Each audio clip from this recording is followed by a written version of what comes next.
and limits the tenure of the President of the Court of Appeal and High Court to 5 years. The amendments further provide for the tenure of the Deputy Chief Justice. Okay, there is some activity at the entrance of the Senate.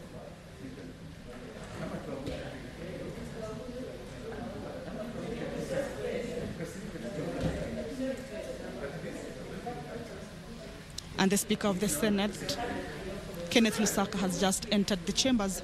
I will now hand you over to the live broadcasting.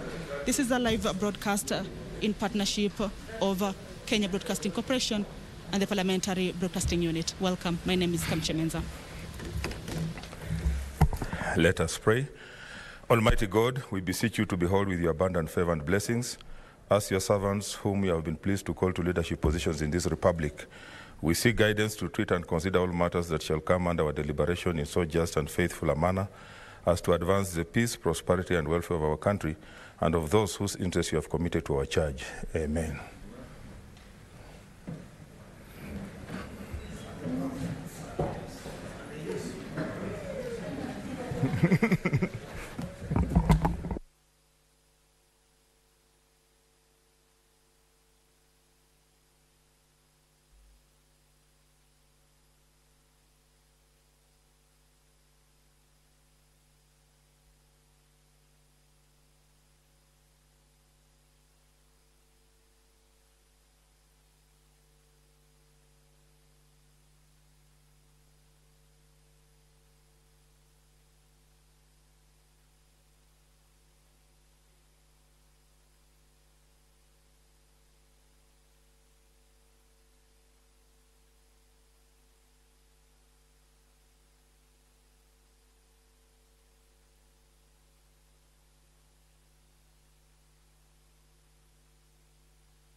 Okay.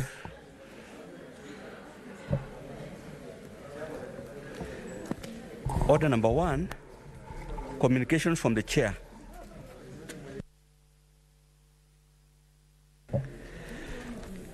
Order number 2, the Constitution of Kenya Amendment Bill 2020, second reading.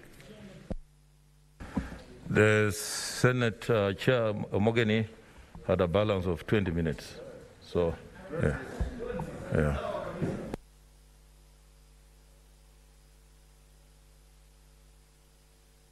Is the chair.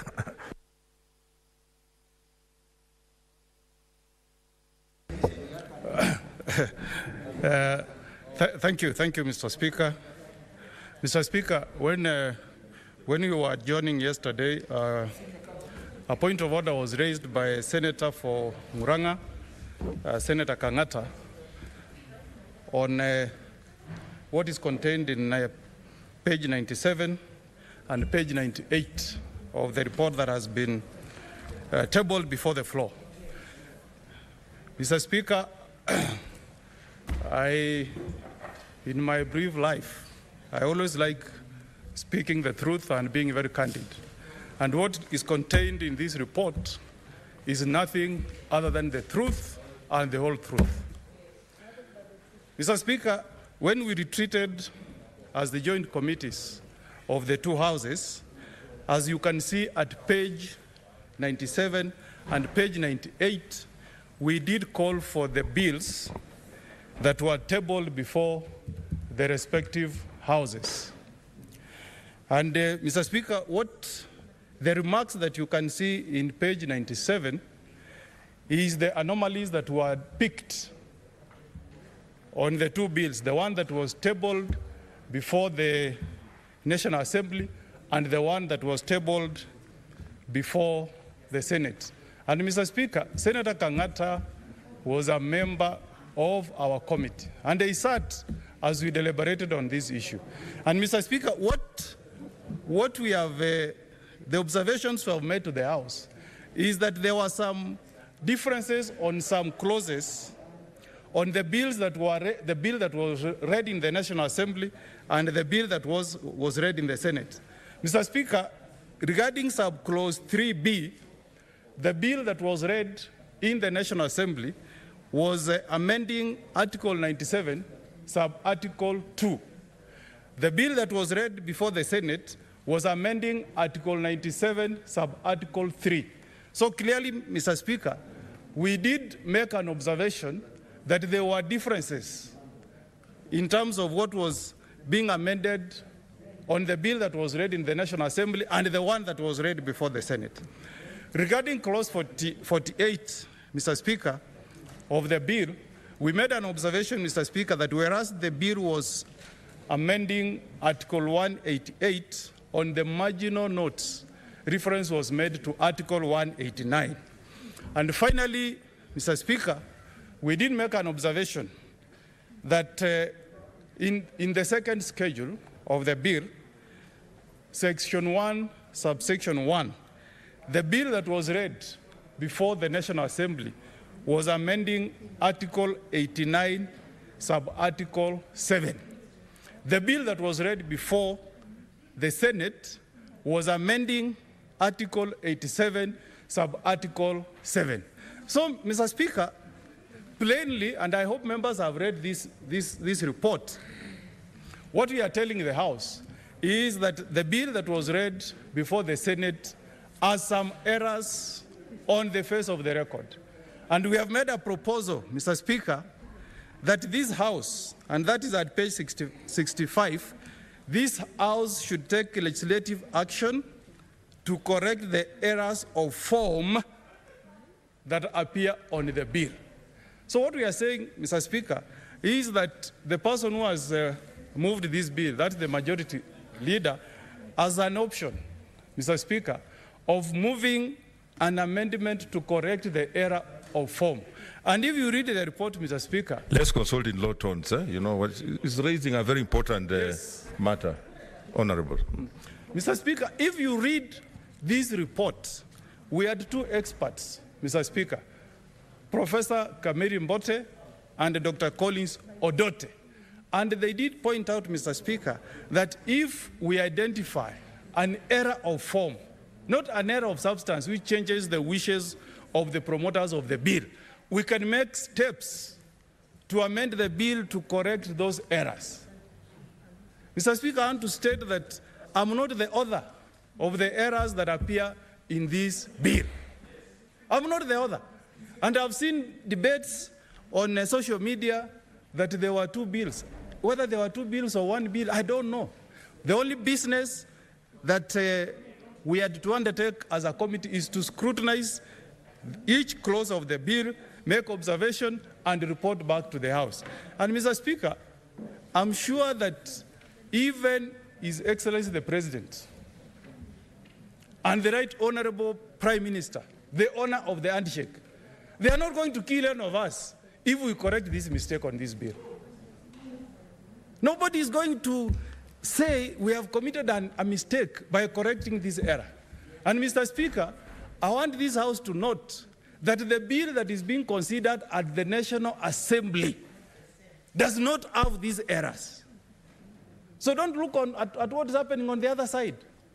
The error on this bill refers to the bill that was read before the Senate. So the task of seeing how to correct those errors is only with this House. And Mr. Speaker, we have proposed that the leadership, that is the move of this bill, takes steps to correct that error. How will we look to the Kenyan people, Mr. Speaker, if we consider a bill that has got these typing errors and we fail in our duty as members of the Senate in correcting these simple errors? And then you send a bill to the people that has got these glaring errors.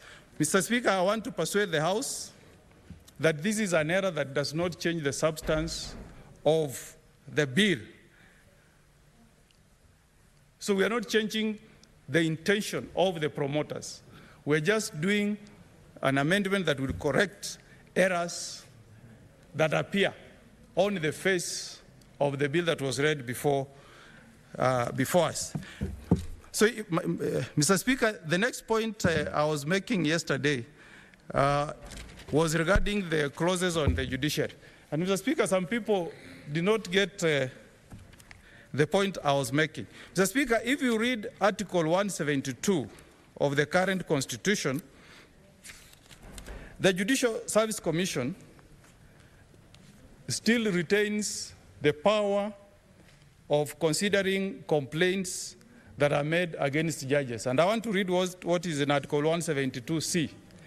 It says that the function of the JSC will be to receive complaints against judges, to investigate and remove from office or otherwise discipline registrars, magistrates, and other staff in a manner prescribed by an act of Parliament. Mr. Speaker, the current position is that you cannot suspend a judge of the High Court, Court of Appeal, or the Supreme Court before Judicial Service Commission has recommended to the President the setting up of a tribunal to look into the conduct of a judge of a superior court. Now, the clause that that the committee has an issue with is what is in clause 43, Mr. Speaker, whereby it is now proposed that just by the mere receiving of a complaint, before that complaint is looked at and a determination made that a tribunal should be formed to look into the conduct of the judges, Judicial Service Commission can now suspend a judge. And then later on even say, we have looked at the complaint and we have found it unmerited, and you are free to go back and perform the functions of your office. What we are saying as a committee, Mr. Speaker, is that this will be a big clawback on the independence of the judiciary. It will create a lot of fear among judges, and we are proposing that the prevailing situation where judges are suspended only after a recommendation has been made to form a tribunal should remain as it is. That's why we have termed that particular amendment to the Constitution as being unconstitutional. Mr. Speaker, the other clause that we looked at was clause 203. Now, Mr. Speaker, on this particular one, there is a proposed amendment to this Constitution in clause 50, Mr. Speaker, where there is a new clause, that is clause N, and I could read that clause to the House, which reads, to ensure that the average amount of money allocated per person to account with the highest allocation does not exceed 3 times the average amount per person allocated to account with the lowest allocation. Mr. Speaker, if you look at the findings of the committee, and this is at page 166 of our report, Mr. Speaker, we have analyzed this provision vis-a-vis clause Article 217 of the Constitution, which provides that in every 5 years, the Senate will come up with a resolution to determine the basis for allocating money among counties.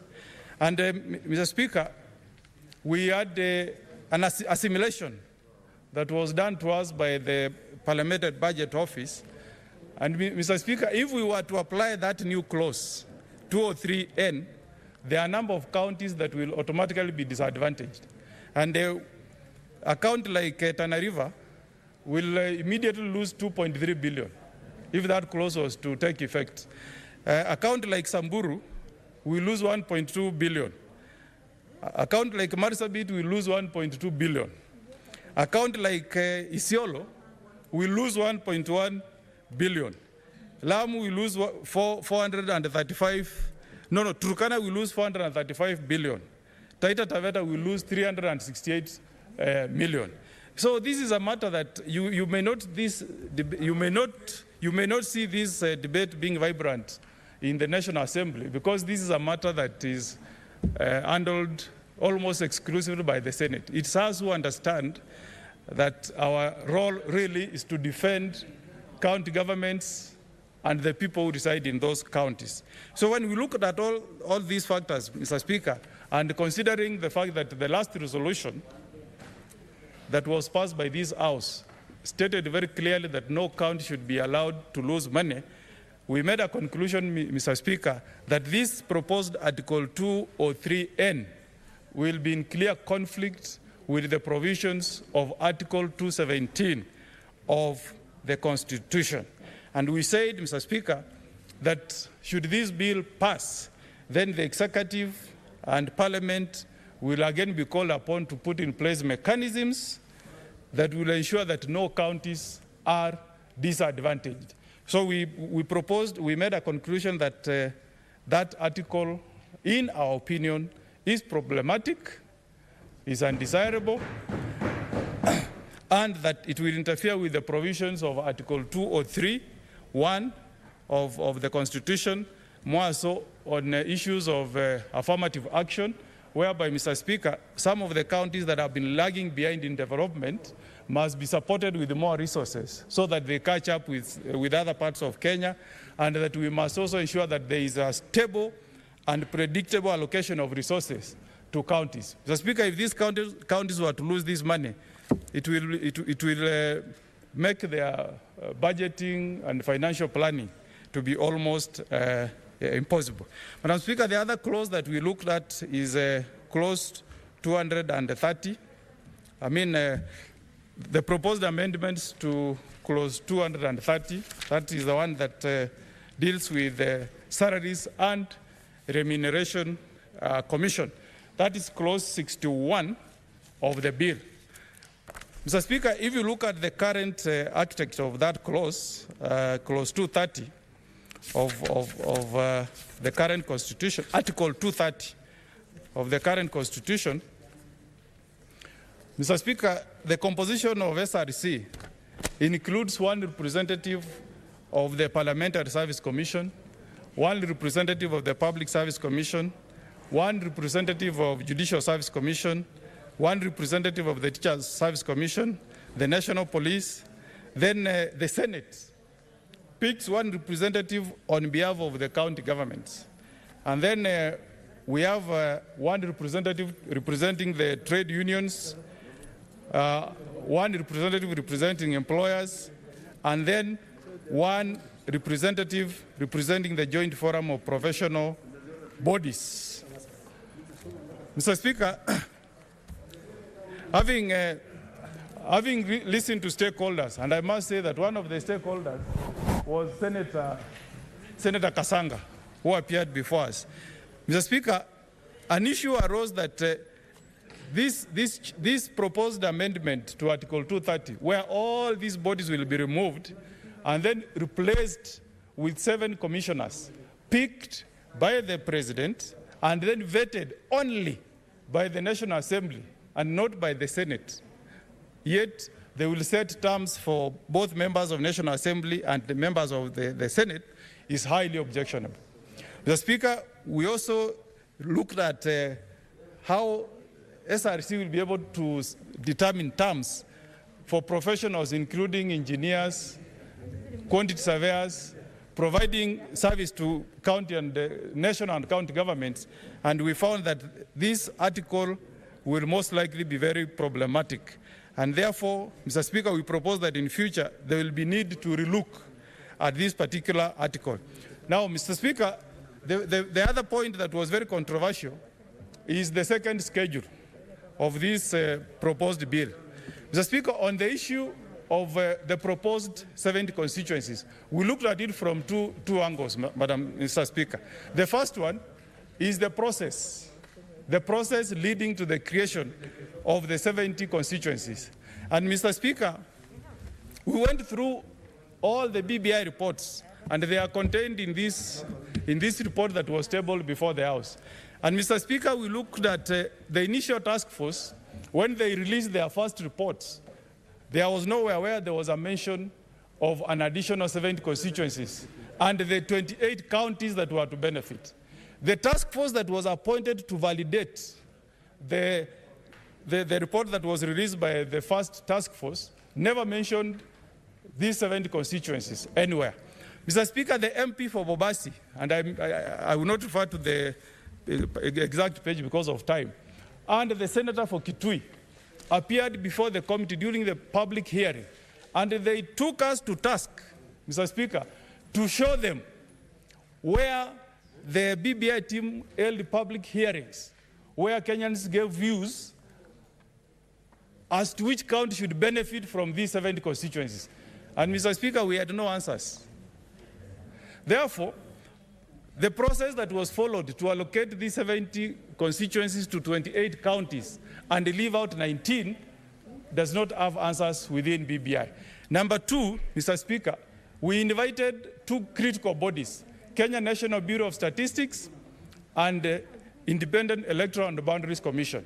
But now, Speaker, when Kenya National Bureau of Statistics appeared before us, they took us through the population data in their possession, and then they took us through the formula of population per constituency that can be used to share out these constituencies.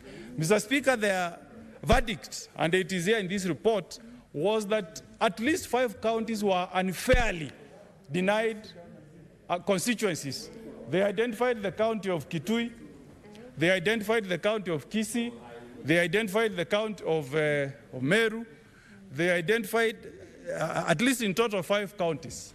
And Mr. Speaker, they said if we used a proper formula, those counties should have been allocated additional constituencies. So, Mr. Speaker, when we asked IBC whether they were consulted, whether there was any public hearings before these constituencies were allocated to these 28 counties, Mr. Speaker, IEBC appeared before us and stated, and it is in this report, that they were never consulted and they were never involved on the allocation of these 70 constituencies.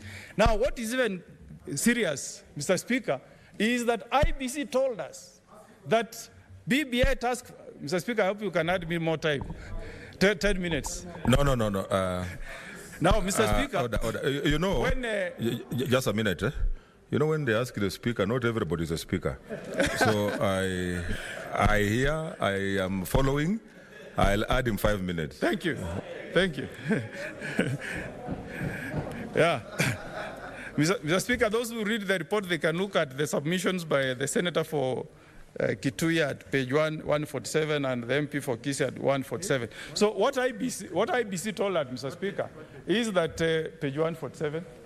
What IBC told us, Mr. Speaker, is that under the provisions of Article 88, sub-Article 4, and Article 89, sub-Article 5 and 7, they are the only ones that have the constitutional mandate of delimitation of boundaries. And even then, they told us, Mr. Speaker, that they only do so after they have accorded an opportunity to all Kenyans to make their views on those constituencies. And then they told us, Mr. Speaker, that even after the exercise has been concluded, invoking the provisions of Article 89(10), they still must give another leeway for any dissatisfied Kenyan to go to court and challenge that process. And the judiciary is given a period of 3 months, to resolve that dispute. So what IBC told us, Mr. Speaker, is that what is provided in this second schedule, which gives them a period of 6 months to undertake that process, is not practically possible.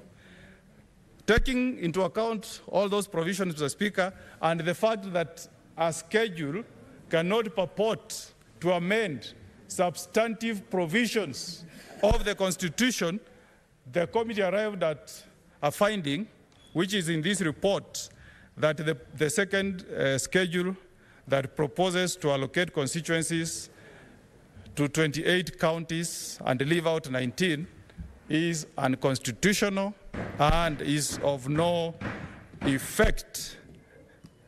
Mr. Speaker, the question then arises, with all these problems, what must we do as a House, Mr. Speaker? Mr. Speaker, when I read the American history, there are two ways you can interpret the Constitution. You can choose to interpret the Constitution in so much a restrictive manner that this House will more or less be moribund. You can also interpret this Constitution in a manner that is so liberal that you're able to achieve two purposes. One, you are able to correct some of the mistakes that this report has pointed out to the House.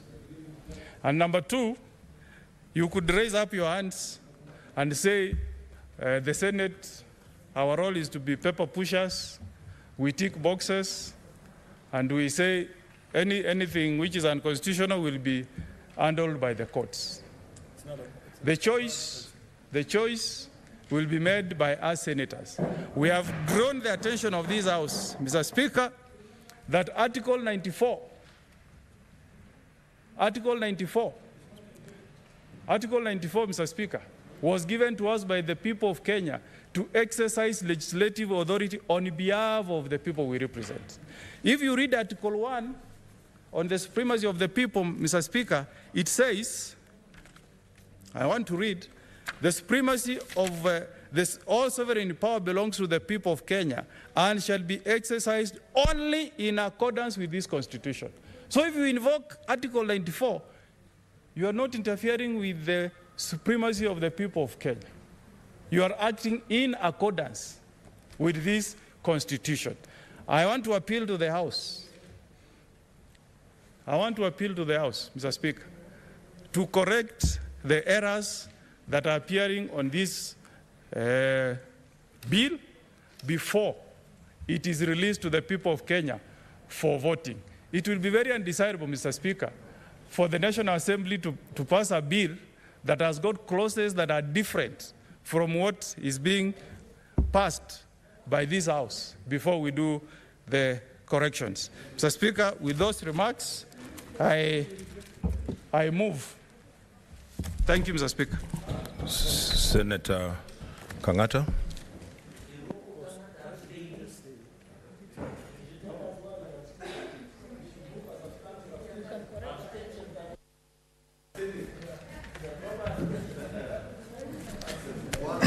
Yes, thank you, Mr. Speaker. Mr. Speaker, I rise to contribute on this debate. Mr. Speaker, I'm going to raise the following issues. Issue number one will be on the constituencies. Issue number two will be on the errors appearing in this document, the one before the Senate. Issue number three will be the cost of BBI, or this bill once it goes through. Then I'll also discuss the issue of the so-called one man, one shilling, one vote. Then I'll also look at the cost, the effect of an expanded parliament. And then finally, I'll discuss as to whether this House has any powers to amend this document. Mr. Speaker, I start with the first issue concerning the constituency. Mr. Speaker, I will look at it from 2 points of view, technical and a substantive issue. First, let me start with the technical issue concerning that schedule. Mr. Speaker, when you look at schedule in this Constitution of Kenya, there are several schedules. We have schedule number 1, we have schedule number 2, that way. Schedule number 1 on counties, it clearly indicates that schedule has been inserted there pursuant to what article? Like first schedule, it says it is pursuant to Article 6, Sub-Article 1 of the Constitution. Second schedule, Mr. Speaker, sir, it indicates that it has been inserted there pursuant to Article 9, Sub-Article 2. That way until the last schedule. One of the problems you find in this proposed schedule, it does not indicate it has been inserted there pursuant to what schedule. Mr. Speaker, sir, we have several schedules in several pieces of legislations, and all schedules must indicate They have been inserted there pursuant to what article, to what section of the substantive law. This one, once ratified by the people of Kenya, it will hang there. And therefore, as correctly advised by other people who appeared before us, it may be a superfluous schedule. But be that as it may, Mr. Speaker, sir, let me go to the substantive issue concerning the constituency. Mr. Speaker, sir, I come from a region called Mount Kenya. We want to say we are very happy that the people of Kwale have been given 2 constituencies. The people of Mombasa, they have been given 3 constituencies. The good people of Kilifi have been given 4, and Bungoma have been given 3. But I'm just wondering, Embu has been given 1, Kirinyaga has been given 1, Muranga has been given 1, Tharaka-Nithi has been given 0, Nyandarua has been given 0, Nyeri has been given 0. Now, Mr. Speaker, sir, what did we do to the promoters of BPI, those of us who come from Mount Kenya? How come, Mr. Speaker, sir, I have looked at a place called Nyeri, Mr. Speaker, sir. Mr. Speaker, sir, Nyeri has about 500,000 registered voters. Mr. Speaker, sir, Kwale has about 250,000 registered voters. Mr. Speaker, sir, Muranga has 600,000 registered voters. Mr. Speaker, sir, the people of Bungoma, registered voters, they're about 500,000. Some people have argued, no, you should not consider voters, you should consider population as set out by Article 89. Fair enough. Muranga has about 1.1 million inhabitants as per 2019 census. But it has only been given 1 extra constituency. And again, Mr. Speaker, sir, when you look at Article 89 that talks about delimitation of constituencies, nowhere the term counties appears. It's all about constituencies. And therefore, the criteria should not have been counties, it is constituencies. The effect of this bill will mean a constituency like Kieni, which has about 100,000 plus registered voters, with almost 200 and something residents, and with a huge, what we call surface area, will not get an opportunity to get an extra constituency. A place like Gatanga in Muranga County, which has almost 100,000 registered voters and 200,000 registered voters, will not get an opportunity to get an extra constituency because Muranga has only been given 1. What of a place like Nyandarua in Kinangop, a huge, a highly populated constituency? Because Nyandarua has not been allocated a constituency by BBI, Nyandarua people, particularly the people of Kinangop, will not get an opportunity to get an extra constituency. Mr. Speaker, sir, on that reason, I am not so sure whether that schedule is fair to the so many counties of Mount Kenya region. Mr. Speaker, sir, allow me now go to the errors. This report, as correctly stated by the chair of the committee, the co-chair, we do have 2 reports, one before the National Assembly, another one before the Senate, and, the bills. We do have 2 bills, one before the National Assembly, another one before the Senate. Mr. Speaker, sir, those bills are different. The one before the Senate, Mr. Speaker, sir, Clause 13, make reference to an Article 13B, Sub-Article 2. The one before Senate makes reference to a proposed Article 13B, Sub-Article 3. The second difference between the 2 bills, the one before the National Assembly, Clause 48, on the marginal note, there's a difference in the reference to Article 188.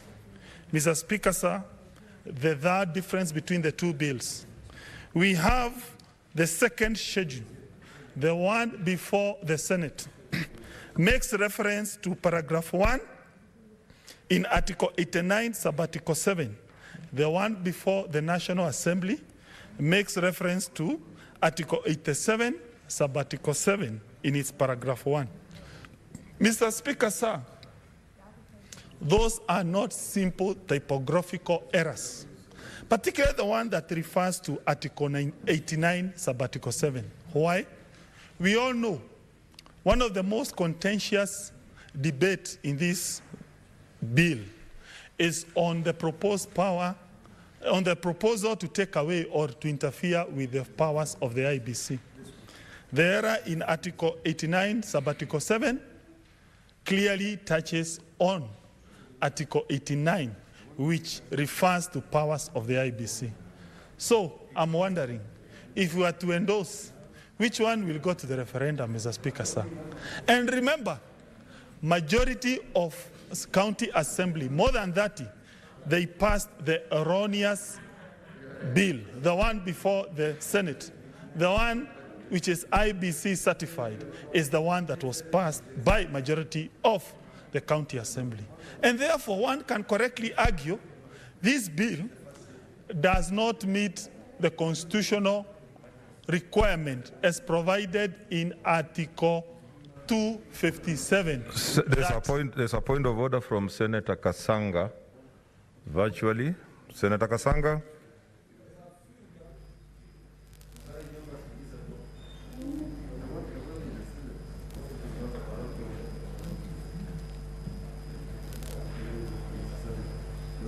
Wondering, yesterday Senator Sakaja did raise a point of order as to whether his report can also be heard before the debate started. Because I think for us, we are following very closely. It would have been good for us to hear the dissenting opinion before the debate actually now fully starts open to the members, because of these issues of what is constitutional or what is unconstitutional. So, Mr. Speaker, I'm begging, if it is possible, for us to hear the dissenting or the minority report as well. Mr. Speaker, thank you.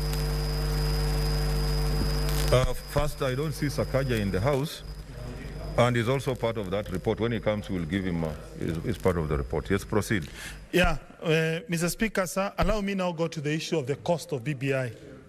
Mr. Speaker, sir, there is a report that is part of the annexure of the documents that were presented before the Joint Jailer Committee. That report was prepared by none other but the Parliamentary Budget Office. That report, that is dated 1st of October 2021, indicates that once this BBI passes, Kenyan public will be forced to pay an extra 20 billion Kenya shillings per year to shoulder the burden of BBI. 20 billion shillings. For example, Mr. Speaker, sir, National Assembly will have 453 members. The Senate will have 94 senators, an extra. We shall be having 94 senators. Members of the National Assembly will be 453. And also, you have not even factored nominated members of the National Assembly. You need to pay them salaries. You need to provide for car grants. You need to provide for their running.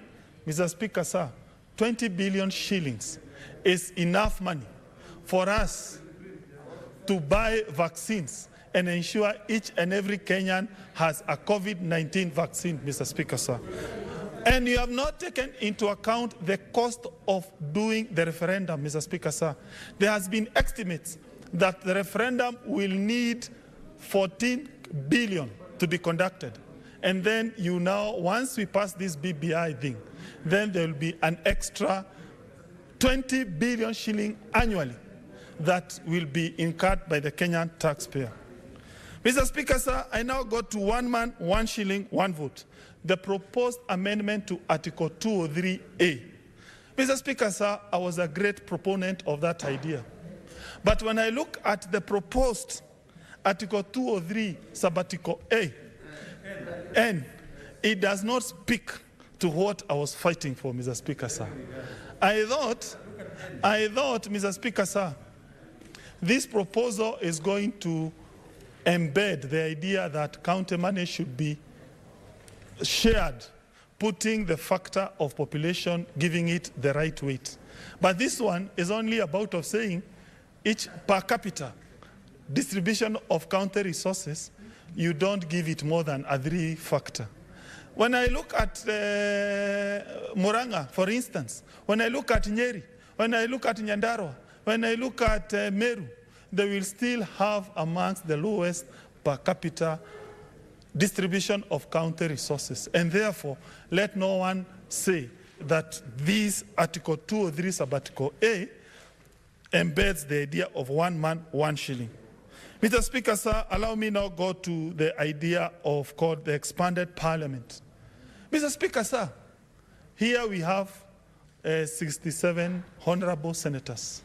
National Assembly, as we speak, has 290 elected members of parliament, plus the women rep, plus 12 elected 12 nominated and nominated members of parliament.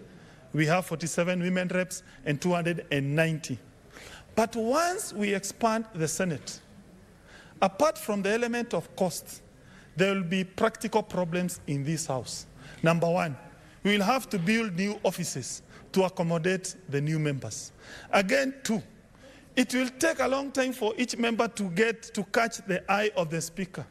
We will be staying here trying to catch the eye of the speaker, and I'm not so sure whether we'll be able to give adequate representation to the people.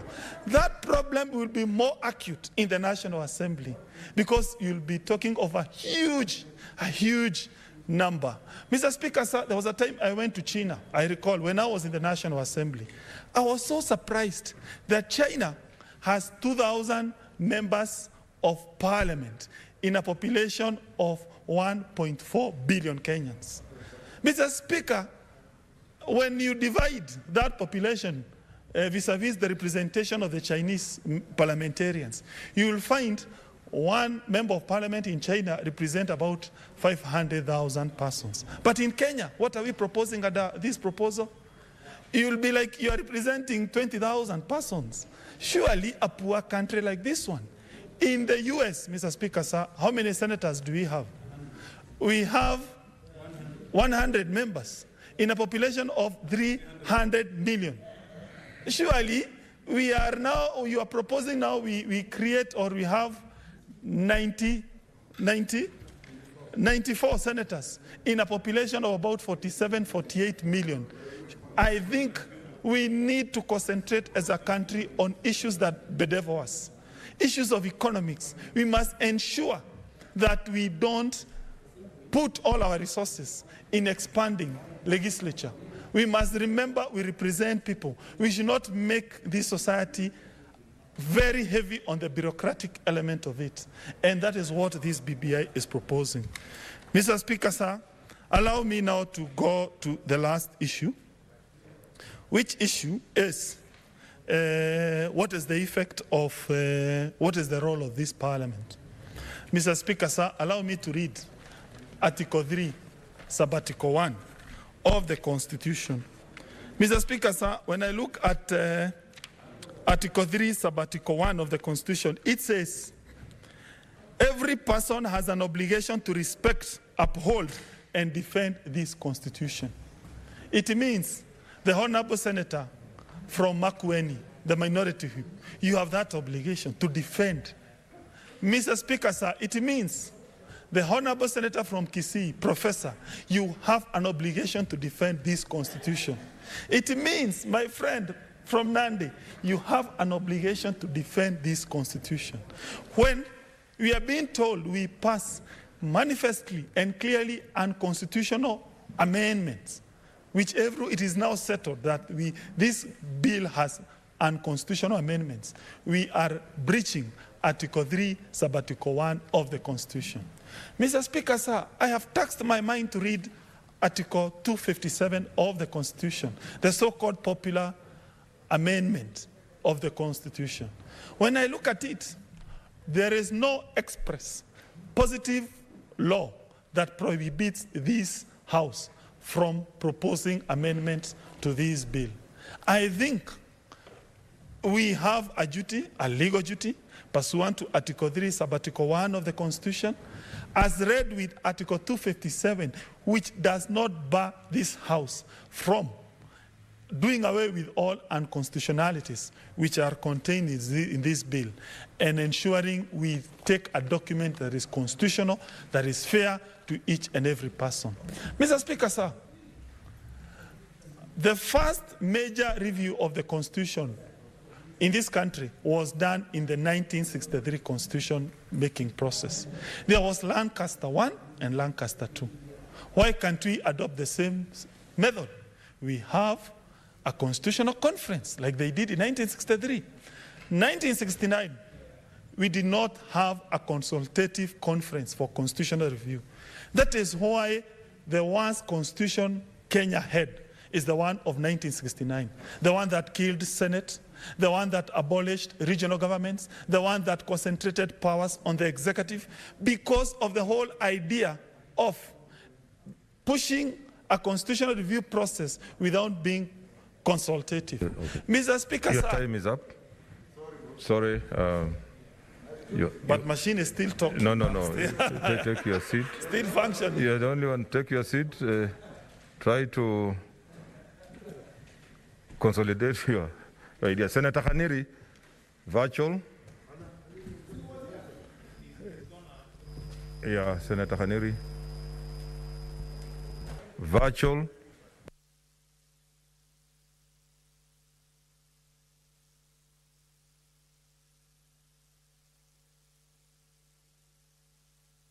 Senator Khaniri.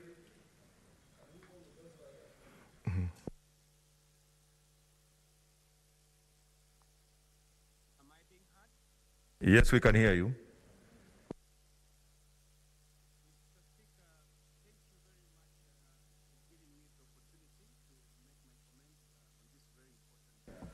Put on your camera, Senator Khaniri.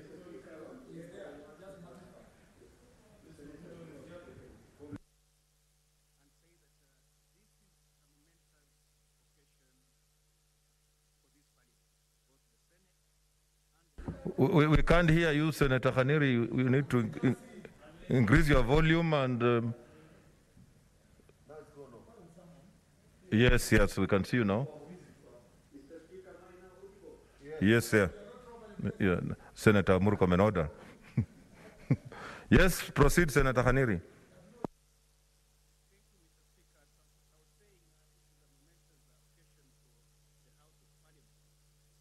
I said yesterday morning when I was moving that we adjourned for members to get an opportunity to look at Senator Khaniri, put on your jacket.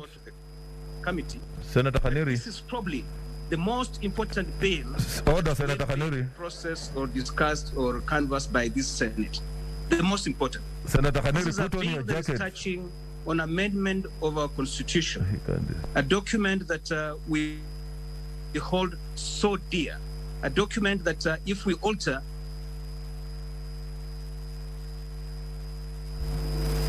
Senator, you are now muted. Put on your jacket and...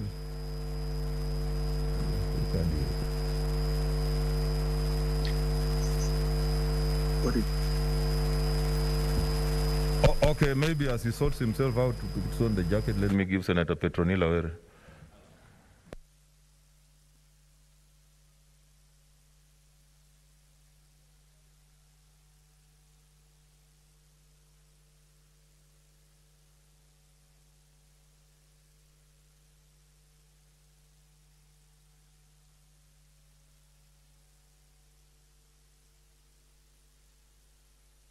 Thank you.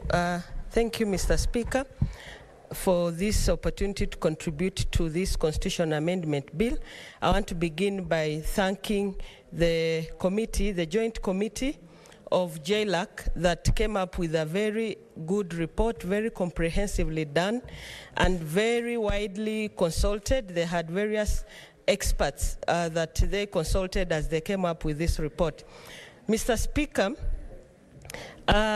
knowing that this report was co-chaired by senior counsels, they have taken into consideration serious issues of constitutional nature that we need to look into as a House, leave alone the issue of errors in the two different bills in the National Assembly and in the Senate. There's the issue of the constituencies and whether a task force can do delimitation of boundaries and give us constituencies. That has been declared unconstitutional by this joint committee. And it's up to us as a House to see whether we need to correct some of these unconstitutional provisions in this bill.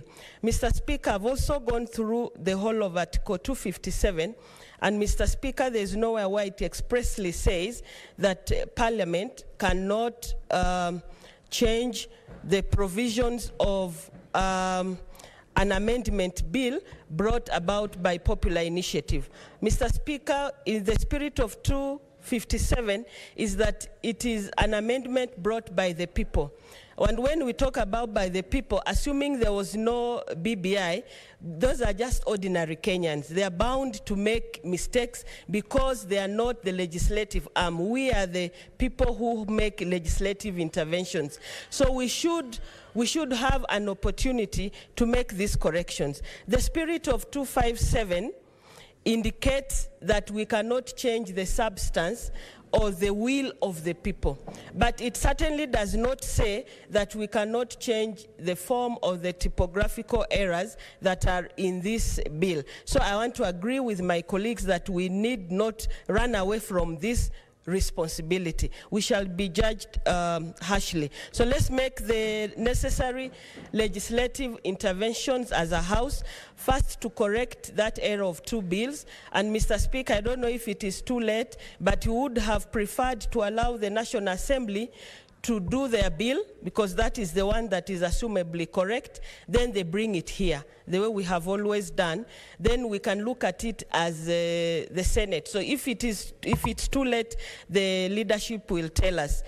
Secondly, Mr. Speaker, in the Memorandum of Objectives and Reasons of the bill, and I'm reading from the report on the Index 2, the promoters of the bill, that is the Building Bridges Initiative, indicate that the bill seeks to address certain issues. One, to address issues arising from the implementation of the Constitution of Kenya 2010, specifically the need to resolve issues of divisive elections, promote gender equity in governance, strengthen the structure of devolution, increase resource allocation to counties, and broaden mechanisms for all the people of Kenya to benefit. That is what we are calling shared prosperity. And of course, harmonize certain roles and functions of the bicameral legislature. That is the Senate and the National Assembly.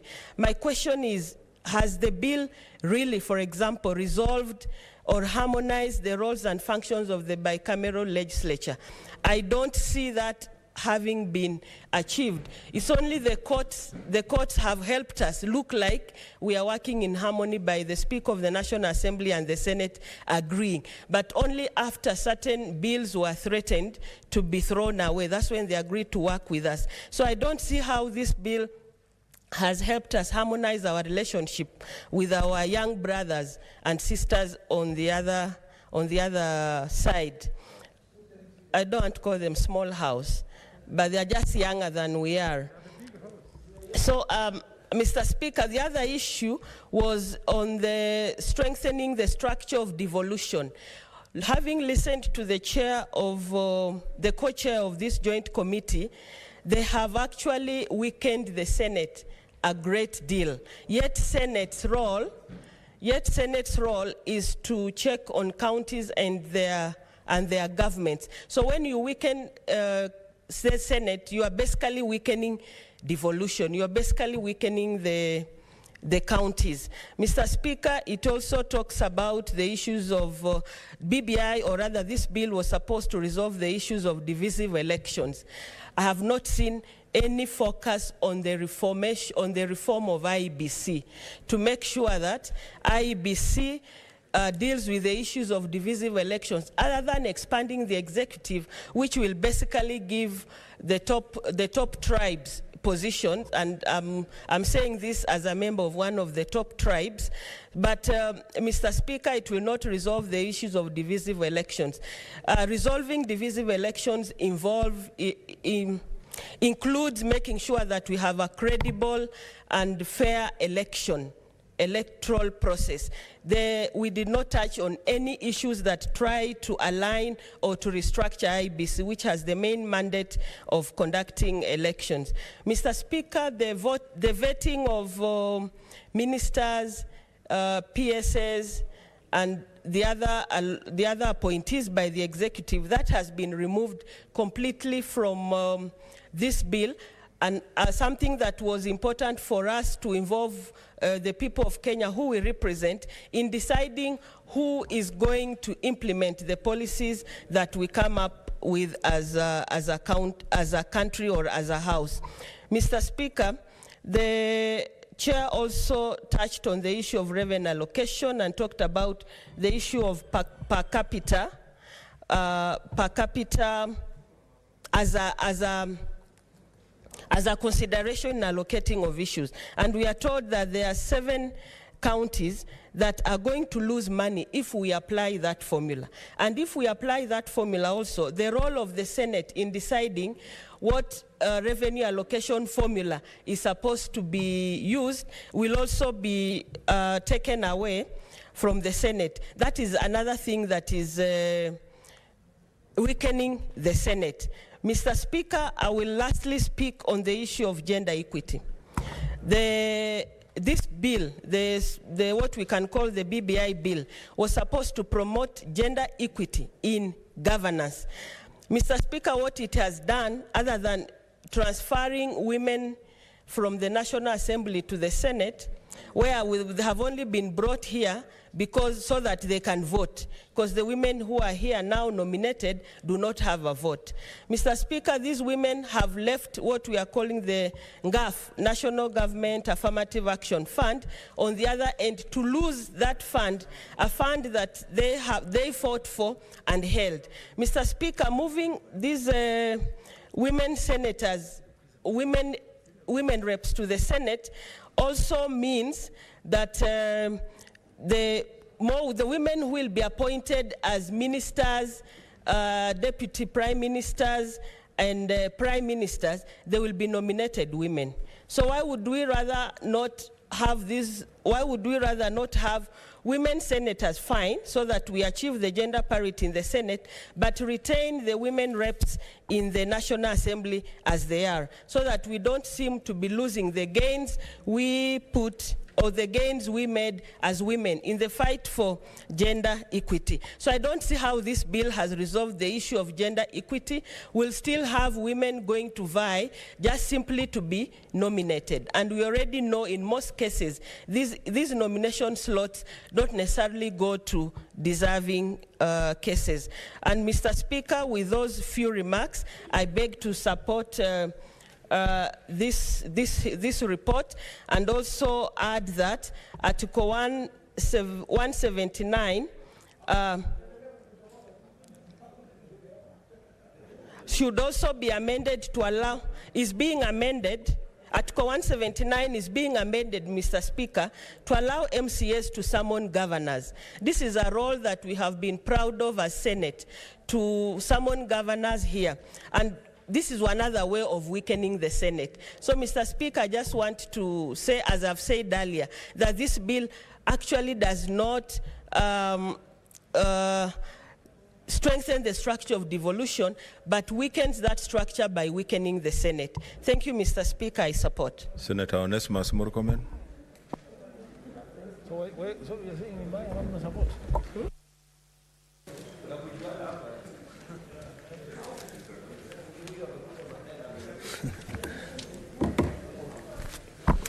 Thank you, Mr. Speaker. The Speaker, There's a point of intervention from Senator Rose Nyamunga.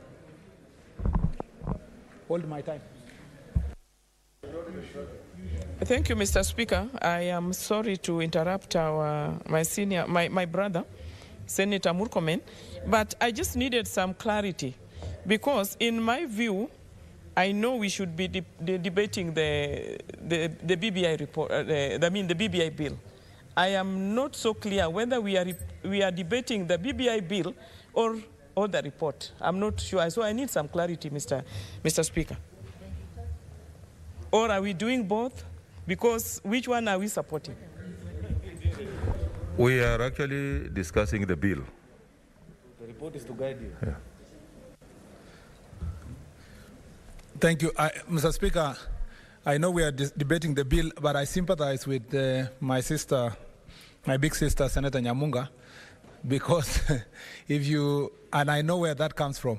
Senator Petrolina said she's supporting the report. And you know, there are varied understanding of the report in terms of its conclusions, Mr. Speaker, because you can't, Senator, the chair of the legal committee said it should be amended, and then, you know, all the other issues. So when one is supporting, it becomes, I understand, a contradiction. Mr. Speaker, first of all, I'd like to say that this is a very historic moment. The time we have does not do enough justice to the subject matter that is before us. But be it as it may, I'll try my best to make my few contributions to this very important debate in the country. Mr. Speaker, I stand to oppose this constitutional amendment bill. And Mr. Speaker, my opposition for this constitutional amendment bill is very clear. It starts with, Mr. Speaker, the basics. And the basics for me is the understanding of the popular initiative process of constitutional amendment.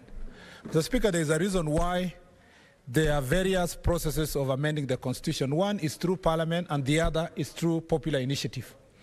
Popular initiative, from the tautological understanding of our Constitution making, the 2010 Constitution, and if you read the history, the Yash Palgai Commission report, the Constitution Review Commission, which, Mr. Speaker, I had the privilege of working there for a short period of time, is that, Mr. Speaker, most of the Kenyans were saying, apart from the process of amending the Constitution through Parliament, where the executive and the legislature have a say, we need another process that a common mwananchi can propose for amending the Constitution. Mr. Speaker, why I am very skeptical of this process is because the process of establishing the BBI committee, Mr. Speaker, was not a constitutional review committee. Indeed, Mr. Speaker, in terms of composition of its membership and the structure of the appointment of BBI, it was meant to look at certain issues that are affecting the country, and particularly, we were told to go around the country and find mechanism of uniting the country. We are grateful that one of the members of BBI steering committee is seated here, Mr. Speaker, as a senator. And Mr. Speaker, I must confess that I am aware of how she ended up being in that very BBI committee, the Senator of Machakos. And Mr. Speaker, all that process was not intended to amend the Constitution. Yes, Mr. Speaker, that's true. Mr. Speaker, the point to make, Mr. Speaker, here is that even if you go to the members of the committee, even Senator Haji was here and all others, the process was not intended to be a constitutional making body. But, Mr. Speaker, it mutated, and we must accept that perhaps the intenders of the establishment of the BBI committee knew what they were doing, but the rest of the country was not made aware of what was the objective of this BBI process. So we were told, Mr. Speaker, we do this, we go to unite the country, collect views. I am glad the chair of the Legal Affairs Committee has made it clear that even some of the proposals and the report captures on amending the constituencies, Mr. Speaker, was never, Mr. Speaker, proposed by anybody anywhere across the country. That means, Mr. Speaker, this process was achieved through, Mr. Speaker, in my own opinion, deceit. The people of Kenya were deceived, Mr. Speaker, that this was a process intended in achieving a different objective, but those who had ulterior motives, Mr. Speaker, wanted to amend the Constitution. Why would people who have the institutions and a disposition of the institutions of Parliament and the executive go and use a process that was for common mwananchi, Mr. Speaker, to pass through, Mr. Speaker, these constitutional amendments? I believe, Mr. Speaker, popular initiative in this process has been misused. It's been captured by those who have powers of the state. It is going to be a terrible thing for us to sanitize this approach because, Mr. Speaker, I believe it will not, future presidents will not stop at the current president and those who are in power. Mr. Speaker, future presidents will be doing exactly the same to achieve, Mr. Speaker, what they would call and tell Kenyans it's a legacy. There is no legacy here, Mr. Speaker. This thing is about deceit and deceiving the people of Kenya. Number two, Mr. Speaker, I want to agree with Senator James Orengo that Article 257 of the Constitution does not bar, and the Constitution itself does not bar any of us and Parliament by itself from amending this Constitution. Mr. Speaker, I'd like to read Article 257, and particularly 257, Mr. Speaker, Article 257, 8. A bill under this article is passed by Parliament if supported by a majority of the members of each house. Mr. Speaker, if this house can pass a bill, then, Mr. Speaker, this house also retains the right to refuse to pass or to fail the bill, Mr. Speaker. And, Mr. Speaker, you cannot tell us, because I have had some arguments from certain lawyers, and they are entitled to their opinion because this is a matter of interpretation. But I disagree with them. That, Mr. Speaker, if Parliament does not pass the bill, it is inconsequential because the will of the people is supreme, because this is about popular initiative and therefore the people will have the final say. But it was not the people who initiated the amendment of the Constitution. Mr. Speaker, despite the fact that you collected 1 million signatures, 4 million, 5 million signatures, Mr. Speaker, does not mean it is the people who initiated the popular initiative. Few people in the form of BBI Secretariat, in the form of PBI handshake partners, proposed the amendment. But they want to seek for people's signatures to pass this amendment. If you make an argument that Parliament or Senate can have, passing or failing the bill is inconsequential, Mr. Speaker, then why don't you make the same argument that county assemblies, even if they fail to pass by 24 county assemblies, it's inconsequential? Because it doesn't make it more of the people when it's county assemblies and less of the people when the Senate and National Assembly, Mr. Speaker, refuse to pass the bill. What's my argument? My argument is that, Mr. Speaker, Parliament has a responsibility, and, Mr. Speaker, the failure of both houses of Parliament, Mr. Speaker, to pass the bill as the consequence of failing that bill and cannot proceed to referendum. And I will back my argument, Mr. Speaker, with Article 257 and 257.9, which says, if Parliament passes the bill, it shall be submitted to the President for assent in accordance to Article 264, 256, 4 and 5. Let me make this argument. Mr. Speaker, assuming we were not amending the protected sections of the Constitution, we were not amending devolution, we were not amending structure of Parliament, we were not amending any section touching on human rights or representation. They were just, the amendments that are not protected under 255. And Parliament fails to pass. Mr. Speaker, do you want to tell me that, Mr. Speaker, the President was going to sign it into law, even if Parliament did not pass it? Mr. Speaker, there must be consequences. If both houses of Parliament fail to pass the bill, there must be consequences. And I want to back my argument with Article 257, now 11 and 10. If either House of Parliament fails to pass the bill, or the bill relates to a matter specified in Article 255(1), the proposed amendment shall be submitted to the people referendum. My argument is that for the bill to go to referendum, both houses of Parliament, either both of houses of Parliament pass it, or at least one House of Parliament pass it. But if both houses of Parliament fails to pass, my interpretation of Article 257(10) means that the bill collapses And people should not fear to refuse to collapse this bill, because we have already debated here, the chair of the committee, minority leader, all the people who have made contributions, Senator Petrolina here, have referred to very glaring, Mr. Speaker, mistakes in this bill. And I'm coming to that argument in a few. So my take is that, and this question was put before the Supreme Court, the Supreme Court ran away from that responsibility of giving advice or opinion to the County Assembly of Nandi and Kericho, and I think the other county was Kajiado. Mr. Speaker, they transmitted back that question to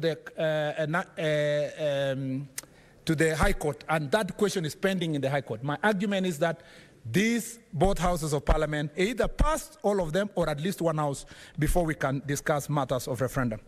That brings me to the second argument. Mr. Speaker, many people who have made contributions, including the chair, have talked about unconstitutional constitutional amendments, which is a paradox by itself. Constitutional law experts, Mr. Speaker, and constitutional law practitioners, many of whom are in these chambers, will tell you, Mr. Speaker, the Constitution is what is called in law the gronum, which is, Mr. Speaker, the final law by itself. But, Mr. Speaker, can the final law be unconstitutional against itself? Can you say, Mr. Speaker, for example, an amendment is unconstitutional? What if that amendment passes and becomes part of that gronum? Mr. Speaker, can it then still be unconstitutional?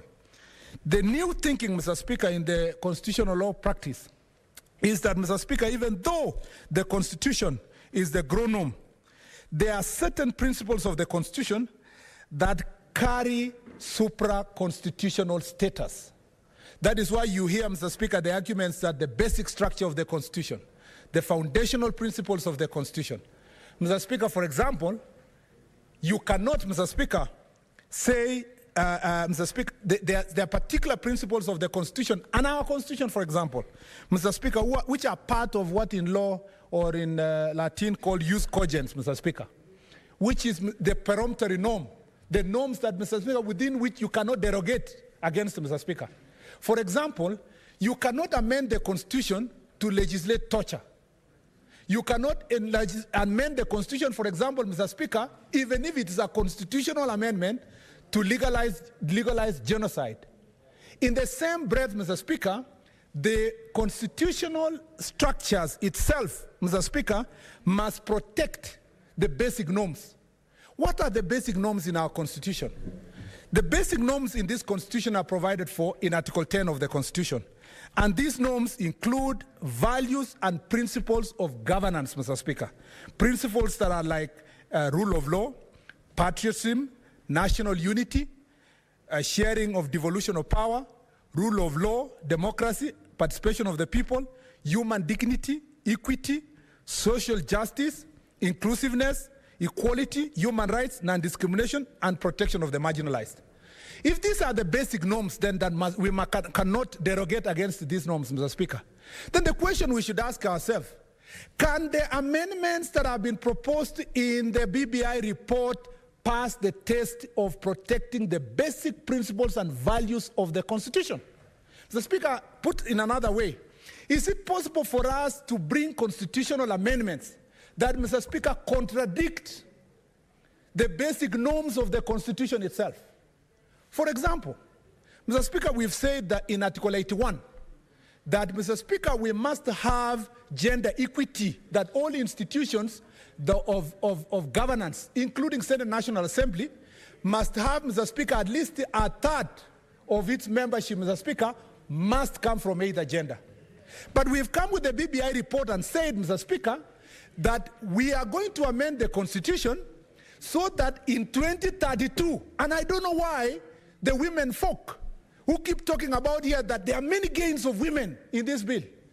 This BBI report says in 2032, if we will not have achieved a third of women in the National Assembly, a third of women in the county assemblies, that will be the end. That will be the end of gender, Mr. Speaker, principle in our constitutional order. Meaning, if the county assembly of Elgeyo Marakwet elect 20 MCAs, Mr. Speaker, that are all men, there will be no nomination in 2032 because the principle that is the BBI report will only operate for 10 years. But ask yourself, Mr. Speaker, can you then provide that amendment that takes away that gender principle and still retain Article 81 of the Constitution that says at least a third? In 2032, we will have a problem. And the problem will be this amendment is sitting on what foundation, Mr. Speaker? Mr. Speaker, another example I would like to give is that, Mr. Speaker, you have, I am a bit, Mr. Speaker, disoriented because I've seen the time is running. But, Mr. Speaker, I'd like to give one more example.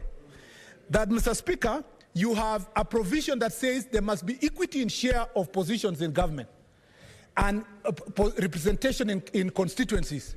Is it then fair, Mr. Speaker, to say that responsibility is left to IBC in Article 89 of the Constitution, but go to the schedule of the Constitution and look some of the constituencies, and for this matter, 70 of them, away, Mr. Speaker, from the discussion in the principles of Article 10, that, Mr. Speaker, it must be distributed fairly.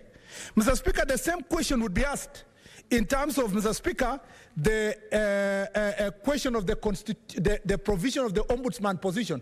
I saw the chair of the Legal Affairs Committee struggling, trying to justify, Mr. Speaker, that the ombudsman, yes, will be there. He will be there investigating judges. He will be there intimidating judges, Mr. Speaker. He will be there giving calls and telling judges, if you don't do this, if you don't do the other one, you will be removed. But then ask ourselves that, oh, the Constitution allows JSC to retain its power, Mr. Speaker, to investigate and interrogate judges. How will the two provisions sit together? How do you bring constitutional amendments that contradict the basic structure of the Constitution and the basic foundation of the Constitution in terms of the values and principles, Mr. Speaker? It is, Mr. Speaker, these glaring constitutional contradictions that you find in SRC provisions, Mr. Speaker, as the chair has talked about, that you find in Article 203 of the Constitution. Article 217 says, on division of revenue, Mr. Speaker, there must be equity, and you must take care of the constituencies and the counties that are, Mr. Speaker, marginalized for a long period of time. Then you bring a constitutional amendment that says you cap, Mr. Speaker, the resource they will get in terms of the per capita, Mr. Speaker, in terms of the population. Mr. Speaker, the question you ask yourself, is it fair, after the effort we put, Mr. Speaker, this last year on division of revenue, that now we go back and take away these gains from counties like Lamu, from Tana River, from Wajir, from Garissa, Mr. Speaker, and we happily sit here and say these counties can lose money anyway, and we are putting that principle in the Constitution. I understand why the chair was struggling. He was struggling, Mr. Speaker, because he was saying we will leave that to interpretation. Let Parliament, when it comes, Mr. Speaker, why would we put ourselves in this kind of situation where we are amending the Constitution knowing too well that, Mr. Speaker, most of the provisions of the Constitution are assaulting the basic structure and the foundation of the Constitution? Why would we do that? So that then a few people can achieve their political objectives, Mr. Speaker, at the expense of the principle and values of the country. I submit, Mr. Speaker, that even though time is too short for me to make this, can I request 2 minutes, Mr. Speaker? Only 2. No, just finish because it's we are almost. So that I conclude. You are wasting what you already have. I know it's going to end in a short while. Mr. Speaker, my submission will be this, that, Mr. Speaker, the Constitution does not prohibit this House or the National Assembly to amend this bill. And whatever is not prohibited by this Constitution, and I've read Article 1 to the last article, Mr. Speaker, even to the schedule, since these provisions are not prohibited, and I want to tell Senator Orengo and all the senators who are here, Elgeyo Marakwet and the region I come from, the Rift Valley, loses nothing if, Mr. Speaker, this bill passes as it is. But, Mr. Speaker, I'm not the senator of only one region. We must look at the country as a whole. I come from a region who perhaps has received their fair share of an extra constituencies, and we are happy with it. But, Mr. Speaker, I'm still unhappy with the bill. Why? Because I am a senator of Kenya. I believe, Mr. Speaker, that when Kenya is well, when all of us are well, no one should look at Murkomen and look my political disposition or where I come from and think, okay, there are certain things that we are going to lose. Mr. Speaker, I was in Yes campaign in the 2010 Constitution. I worked with people like Senator James Orengo. And, Mr. Speaker, we passed the Constitution. But the people who benefited most when the Constitution passed, including the Deputy President, were in no.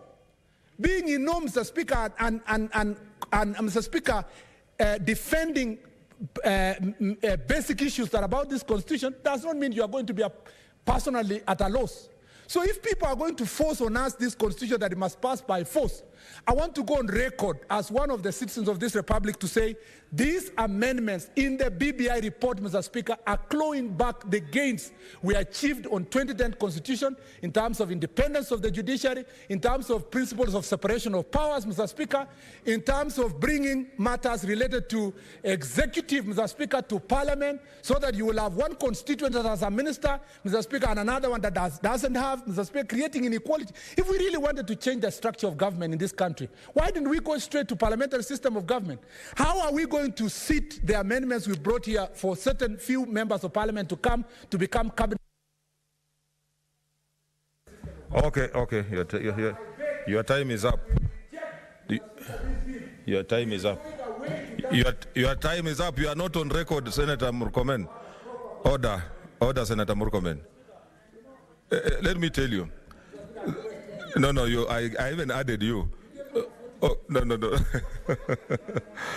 Senators, as you come to speak, please have a maximum of 20 minutes in your mind so that you are able to consolidate what you want to say within the 20 minutes.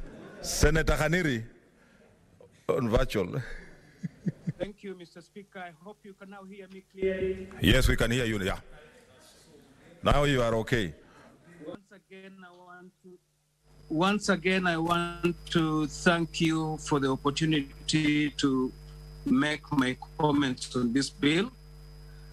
And as had stated earlier, that for this country and this parliament, and Mr. Speaker, I had said yesterday that this is probably the most important bill that this Senate or this parliament will discuss in their lifetime, in the life of this parliament. Mr. Speaker, this is a bill that is touching on amending the Constitution of Kenya 2010, a document that as a country we hold so dearly. Mr. Speaker, I listened to Senator James Orengo yesterday, and he narrated that the Constitution, this Constitution 2010 is a constitution that we achieved through blood and sweat. There are people who paid the ultimate price, people who lost their lives for us to have this constitution. And therefore, any attempt to amend it, Mr. Speaker, must be a serious amendment that makes sense to Kenyans. As we debate this bill, Mr. Speaker, let's have the minds in our mind the people that elected us to represent them. If we are amending this, it should not be for certain individuals or group of individuals. It should be for the good of the whole country. I have seen very many good things in this bill. But Mr. Speaker, as well, there are other things that, in my opinion, we must be given an opportunity as Parliament to make amendments, Mr. Speaker. I have listened to those of the bill without amendment, and they are quoting Chapter 257 of the Constitution. Mr. Speaker, I have read Chapter 257 of the Constitution in and out. I do not see anywhere where this Article 257 bars us from making an amendment. I know Senator Murkomen read Article 257, paragraph 8. But Mr. Speaker, just for clarity, I want to make it very clear. There's nothing that bars us from making amendments and correcting the things that we think are not right in this bill, so that we send to Kenyans in the referendum a bill that has been refined. Mr. Speaker, Chapter 257, Article 257 of the Constitution has 10 sub-articles.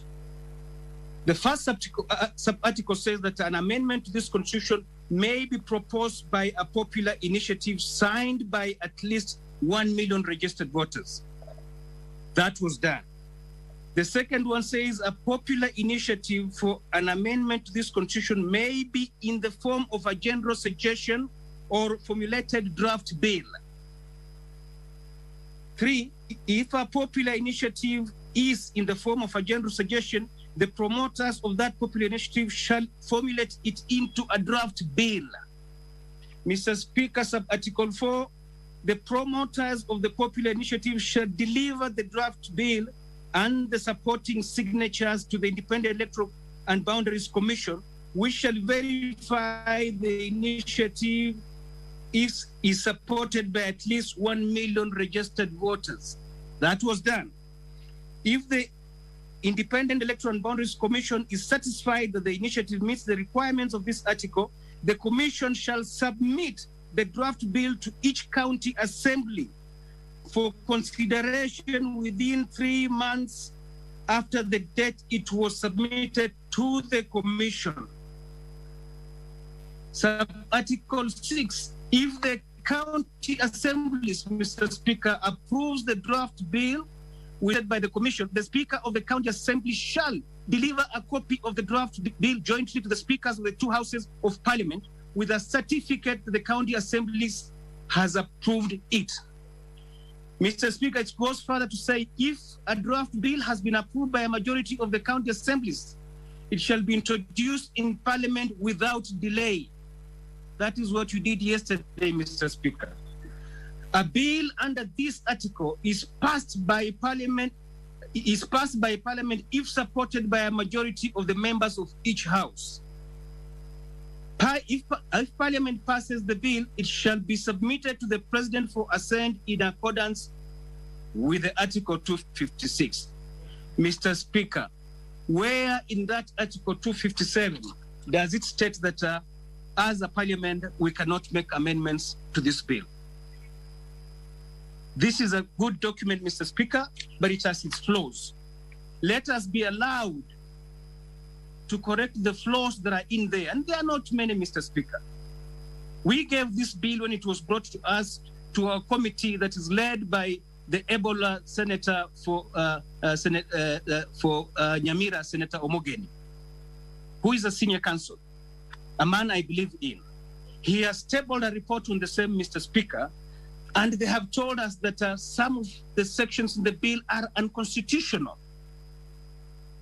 Mr. Speaker, my point this morning, I want to insist that for us to support this bill, we should be allowed to make those necessary amendments, and particularly the creation of constituencies, which is in the bill as slated as a Schedule 2 or second schedule, Mr. Speaker. Mr. Speaker, yes, we want to increase constituencies, but our constitution is very clear on how to increase constituencies and how to distribute them. It is the responsibility of the IEBC. Why are we taking that responsibility that has been given to them in the constitution away from them, Mr. Speaker? Mr. Speaker, the way these constituencies have been distributed is very wanting, Mr. Speaker. I cry for my people of Vihiga County. Mr. Speaker, we believe strongly that if we are going to have an additional 70 constituencies, there is no way Vihiga can be left out, Mr. Speaker. We need a constituency in Hamisi. We have made these proposals for Hamisi to be split into 2.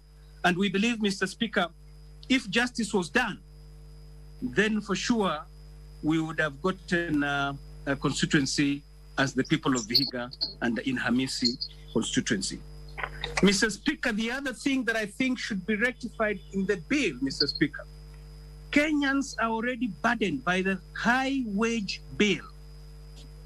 I do not see the justification of even increasing these constituencies, Mr. Speaker. Moving the constituencies from members of parliament from 290 to 360, Mr. Speaker, is just adding the burden to Kenyans. And Mr. Speaker, this will result in overrepresentation.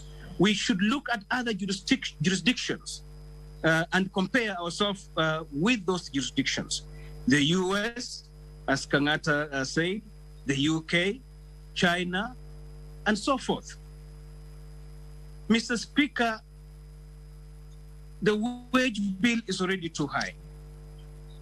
We cannot afford to increase the number of members of parliament in the National Assembly from 290 to 360 and Senate from the current 47 to the 67 to 94.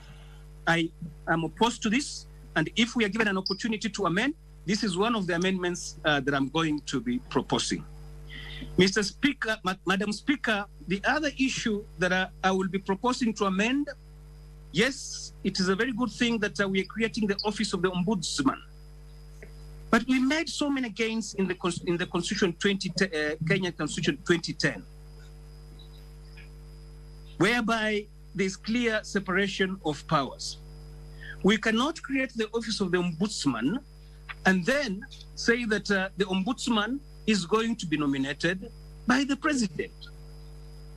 Where is the separation of powers? Where is the independence of the Judiciary? So it is a good thing that we are creating the Office of the Ombudsman.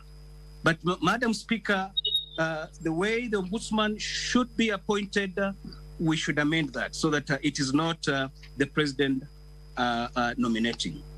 As I said earlier, Madam Speaker, there are so many good things in this bill. We do not want to throw it out all the same, like Senator Murkomen is proposing. There are many gains. If we are allowed to make the amendments, we will be able to pass this bill and take it to Kenyans, and I'm sure Kenyans will pass it.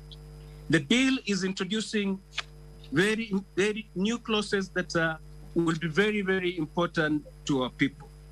I am particularly impressed by introduction of Article 11A, Economy and Shared Prosperity.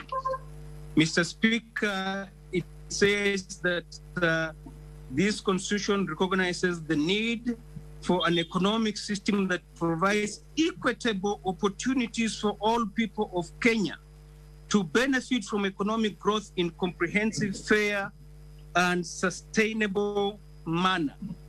And it says that, among other things, the state shall promote an economic system that supports small and micro enterprises.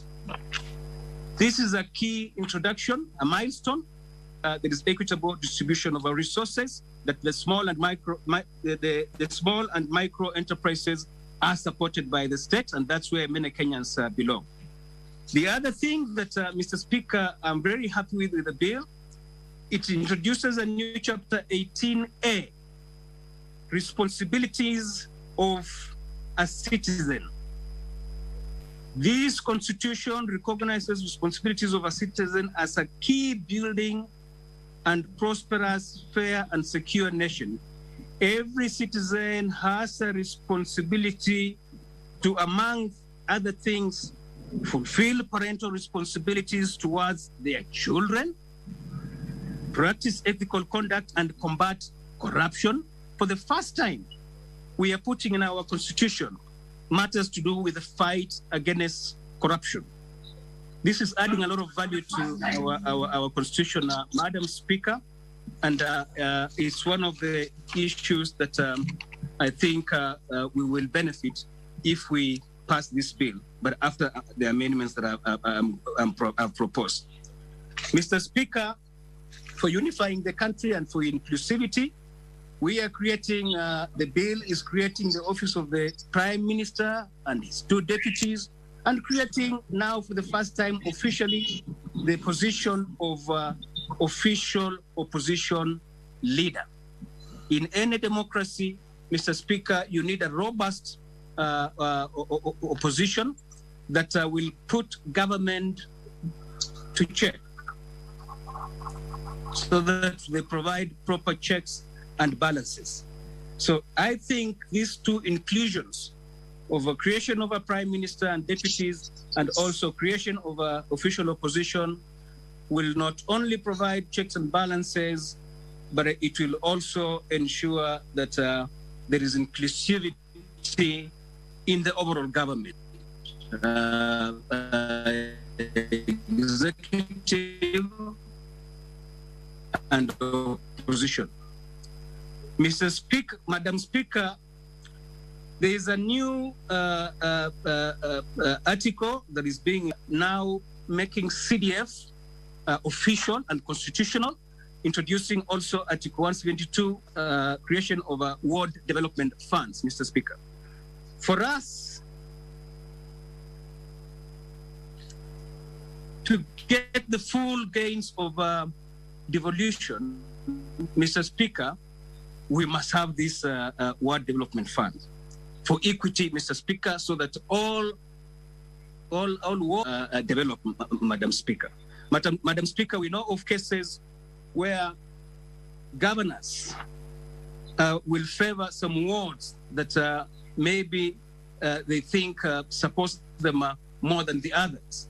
And therefore, Mr. Speaker, creation of this will ensure equitable distribution of the funds that the Senate fights so hard to go to the counties. And the biggest gain, Madam Speaker, for me, is the increase of the funds that go to the counties, where now we are making it official that the funds that will go to the counties is 35% and not 15% of the total revenue. Madam Speaker, as I have said before, that one of the biggest gains in the Constitution 2010 is devolution. That is the inclusion that took care of the common wananchi. Of course, there are other gains that took care of other groups of people. But devolution is the biggest gain that we got in Constitution 2010. We must protect it with our sweat and blood and ensure that it works. And giving more money for devolution, Madam Speaker, is a step in the right direction, Madam Speaker, strengthening devolution in this country. I also want to hail the provision that now members of parliament can be appointed to the executive as ministers. I came to parliament when we had the previous system where ministers came from parliament, where members elected from constituencies interacted directly with ministers, asked questions, and I thought the system works better than the refer statements to chairmen of committees who are not members of executive, and they rely on the ministers to give them answers. It is important that we have the executive in the parliament so that it is answerable to the people of Kenya through their elected leaders who are the members of parliament. I therefore hail so much the idea of returning ministers to parliament so that they can be accessible to members of parliament who are the representatives of people. I therefore want to state, Madam Speaker, I know my time is almost up, that I support this bill, but I'm going to vote for it if we are allowed to make the amendments that we think we should make for the bill to go through. Senator Wamangate.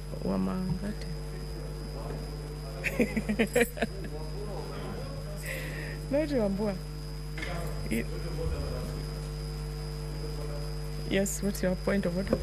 You know, Madam Speaker, sorry to interrupt, and I don't mean to challenge your authority, but there is a reason why we come early to queue.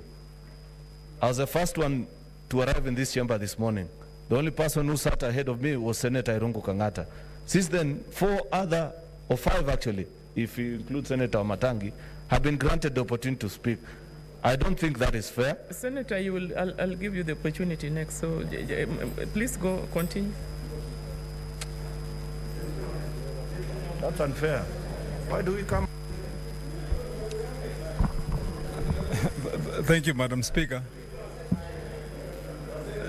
Madam Speaker, thank you very much, and I want to begin, Madam Speaker, by taking the opportunity to thank and congratulate, Madam Speaker, the team that was appointed by this House. That is the team led by Senator Omogeni and the other senators in the Committee on Legal Affairs that then did the work that culminated in the report that we have. And in congratulating them, Madam Speaker, I believe that it is also a time when, as the House, we have to answer affirmatively to the same question that we asked.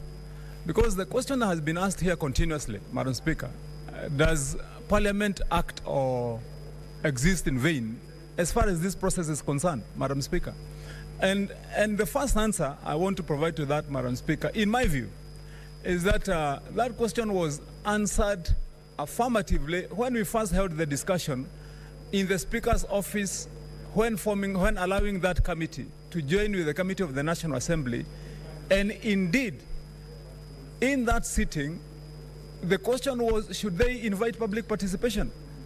And it was arrived in the affirmative that indeed that committee can invite public participation, collect views, albeit then that information and those views inform the report of the committee, Madam Speaker. And I think it is at that point that that decision was made, that Parliament does not exist and is not a conveyor belt in this process, Madam Speaker. But then even the more fundamental question, as I make my points on the bill itself, I think the more fundamental question is this. Then, ourselves as senators, do we want then our committee to have acted in vain in the report that they have tabled here, Madam Speaker? Because the committee has proffered views, opinions, and positions that they have arrived at after deliberations, and they have tabled a report which we have all agreed, Madam Speaker, that is supposed to inform the debate and help to shape the opinion of members. And the reason I raise this point, Madam Speaker, is this, because if you listen to our continued debate, while the committee was clear, and that is what the chairperson started with, he said that we have resolved after our deliberations and collections of views at the tail end of the report. We have said that one, the report can be adopted, and the board can be, the bill can be passed, and then members of the public will have the decision. But even more fundamental is on the question of, did the committee resolve the question of Article 257 and whether this is a bill that is promoted by the people of the Republic of Kenya? And Senator Morgan was very clear here when he said that the Committee of Senate resolved that question. And that's why I said I think it's also, as we ventilate, as we bring out our issues, it's also important for us to ask ourselves, do we also want our committee to have acted in vain? But having said that, Madam Speaker, I want to associate myself with most of the views that my colleagues have aired here. And in recognizing, Madam Speaker, that this bill is a bill that has proposed a spectrum of issues extremely wide, Madam Speaker, so wide such that one would say that it was a very daring venture to attempt to make amendments to the Constitution in so many aspects of it, Madam Speaker. But at the end of the day, the process has culminated in the bill that we have today, and most of those issues have been dissected and opinions and opposition arrived at, and we are able to proceed from there, Madam Speaker. And in my view, Madam Speaker, I believe that the bill has addressed, in that wideness of issues, specific issues that we should be able to say firmly that are issues since we promulgated our Constitution 2010 have been matters that still required the input of legal minds, of deeper thinking, so that we can arrive at more current day issues, Madam Speaker, and positions that will help us make progress. And I say so, Madam Speaker, recognizing that indeed the Constitution itself, our Constitution 2010, envisaged that it is possible and allowable to amend it. And I want to laud the team that started this process, Madam Speaker, in recognizing that there are various gains that we must say honestly are there. Madam Speaker, in the introduction of the new Article 11A, Madam Speaker, while we all know as Kenyans that the backbone of our economy, Madam Speaker, is on largely the SMEs, the small traders, the small business people, the small farmers, Madam Speaker. This bill has proposed that we build an economic system that supports small and micro enterprises, Madam Speaker. And I was one of the sponsors, Madam Speaker, of a bill in this House that supports SMEs, Madam Speaker, to ensure that when government is doing its planning, when funds are being allocated, that there is a specific fund and kitty that goes directly to ensuring that SMEs, small traders, business people are strengthened in this republic, Madam Speaker. Madam Speaker, one of the issues we have been grappling with all along is on the question of what responsibility do we have as citizens to ensure that we have a country where corruption is dealt with finality, Madam Speaker. And I also want to, Madam Speaker, point at the new article, Madam Speaker, 18A, on the responsibilities of a citizen, Madam Speaker. And in this, I do so because most of the time we have been reduced to just making noise, to just complaining, to just lamenting.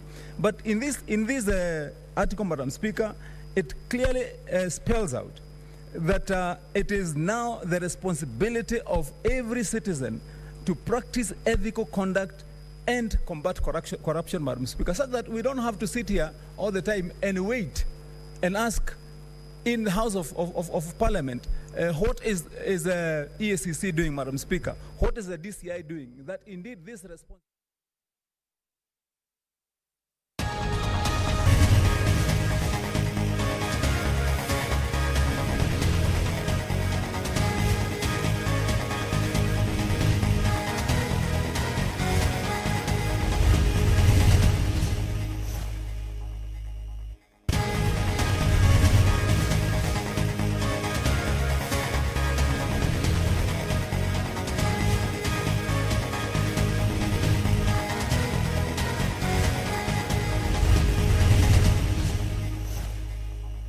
To enhance the development of the people. Mr. Speaker, if you look at the CDF money now, the CDF money has really improved development in all areas in Kenya today. In each constituency, if you walk around, you'll see a signboard of money, a project which has been done by CDF money. And therefore, Mr. Speaker, the Constitution, if you look at clause 11, also talks about how the people messing with the public money are going to be penalized. Therefore, if the money for counties increase from 15 to 35%, Mr. Speaker, the issue of inclusivity is going to be realized. The inclusivity in the sense that each and every area, be it in Turkana, be it in Mombasa, be it in Migori, be it in Baringo, each Kenyan is going to enjoy the fruits of the cake in terms of development. Mr. Speaker, as well, I want to talk about clause 54 on Ward Development Fund. Currently, as it stands, the ward reps are at the whim of the governor. If you are not singing, a good tune which the governor entertains, your area is not being allocated money. But now, moving forward, Mr. Speaker, each ward rep will receive 5% of the total amount money allocated to their counties. Therefore, it means, Mr. Speaker, that each area, each village will receive money from the national government, through county government, through Ward Development Fund. Mr. Speaker, if you look at the same clause, which is going to amend section 207A on Ward Development Fund, with Ward Development Fund enshrined in the Constitution, the MCAs will do their oversight role because they'll be able to pinpoint areas where the governor is not doing well without necessarily being punished for doing that. Mr. Speaker, I'll also speak to clause 51. Clause 51.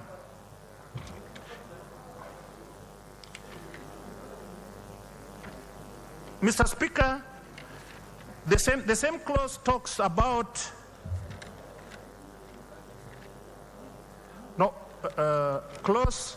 sorry, Mr. Speaker, clause 63. This is where of my interest most. The clause is trying to amend section 237A and a creation of youth commission. Mr. Speaker, for the first time in the history of this country, we are going to create an independent commission which is going to cater for the interests of the young generation of this country. Youths forms the bigger percentage of the population of this country. But when people are discussing about development, about interest, nobody is thinking about the youth. So therefore, for the first time, the clause 263 4B talks of mainstreaming of the youth perspective in planning and decision making. For the first time, the interests of the youth is going to be mainstream so that they participate actively and independently in decision making. Section C of it talks of the Commission will advise the national and county governments on design, implementation, and evaluation of policies and programs to secure sustainable livelihoods for the youth, Mr. Speaker. Youths now, as we talk, they don't know how to live because they don't see hope. But when this bill is passed, Mr. Speaker, the county government and the national government will be forced by the Constitution to look on how their livelihood can be sustained. Mr. Speaker, I want to remind this country, this parliament, women have their commission which support them. People living with disability have those who support them. Teachers have those who commissions which support them. But for the first time, youths are going to be given opportunity to be part and parcel of decision making. Mr. Speaker, if you look at the composition of that commission, it is talking of 4 members must be youths. It means out of the 6, the majority will be youths. That means decision which is going to be made in this commission will favor the youth. Mr. Speaker, I support this promotion because this particular bill, because it is going to promote the preservation and dissemination of Africans' morals, traditions, and cultures among the young people. Mr. Speaker, this bit is very important for this country. As we speak in the current generation, many youths don't understand their cultures. Many youths don't understand African cultures. They have been westernized to an extent that they don't know what belongs to Africa. And now in the Constitution, if we pass this bill, Mr. Speaker, the Commission is going to ensure that they'll promote and preserve and disseminate. There are 3 things there. They'll promote, they'll preserve, and they'll disseminate information related to African culture, Mr. Speaker. Mr. Speaker, as we talk now, if you ask current generation why somebody need to respect the parent, they don't understand. Mr. Speaker, therefore, I want to urge members that as we move forward, as we make this constitution, we must understand that it is for the current generation and the generation to come.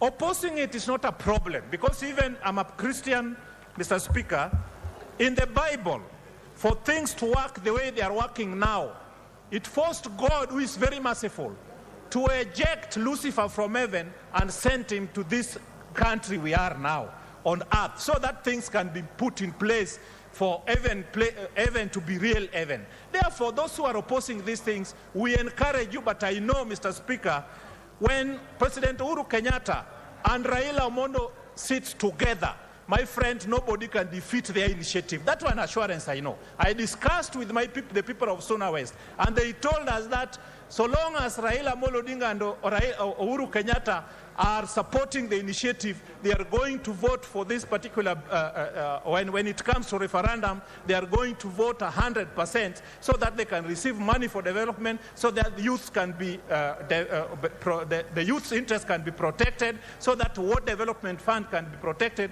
But as well, Mr. Speaker, I'm happy that from the mood I'm seeing, very few people are going to oppose, because Sonkok talked with me earlier today and told me, Mr. Masara, Honorable Masara, I'm not going to oppose this thing because youth's interest is catered for. The rest of the things we'll get one day, one time, because we are going to nominate, for the first time, Sonkok is going to contest and maybe get to be second so that he can be nominated. Thank you, Mr. Speaker, and I support the bill in entirety the way it is. Thank you, Mr. Speaker.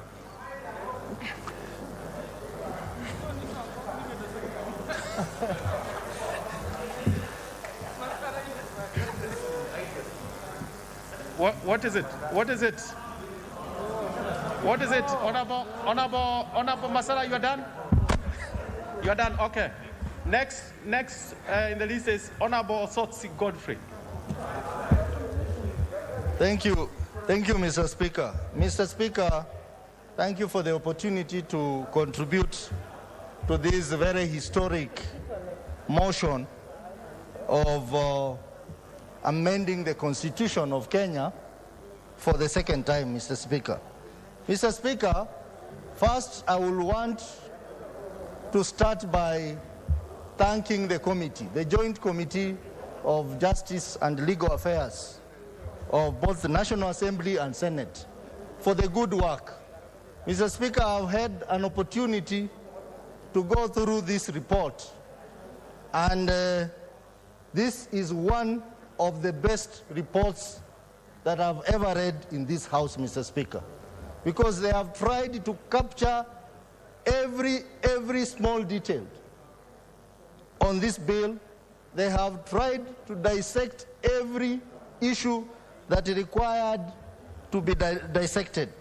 And I also want to say that Parliament managed to assemble what I would call a committee of experts. Because in this joint committee, Mr. Speaker, we have around 28 members.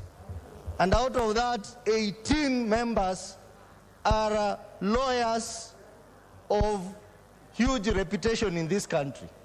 So whatever report they have given us, Mr. Speaker, it is a report that is competent, that is a report that is very professional, and that it is a report, in my own view, I think is a report that is good for this House.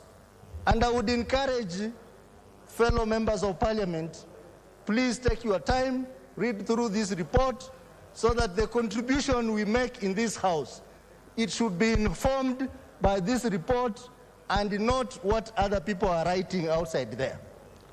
Mr. Speaker, the second thing that I want to put across is that what we are dealing with here, Mr. Speaker, is a constitutional issues reflected in the BBI report. We still have legislative issues, policy and administrative issues, which I want to ask the House to expedite on these other aspects in the BBI report, so that particular bills that we are supposed to deal with, they are brought to this House, and we finalize matters to do with BBI as soon as possible. Thirdly, Mr. Speaker, you know, Mr. Speaker, I have been among the members who have been saying Parliament cannot be a bystander. Parliament cannot be a rubber stamp. But reading through this report and listening to the contribution of the mover and the seconder, I am convinced, Mr. Speaker, that there is no room to amend this bill. There is no room to amend this bill. This bill belongs to the people of Kenya. Our role under Article 257 is to pass it or reject it. And then it will go to the people of Kenya to make a decision. There has been also a concern raised by some people as to whether this bill is properly a popular initiative. Mr. Speaker, if you read through this report, it gives a very good historical background of where we started from.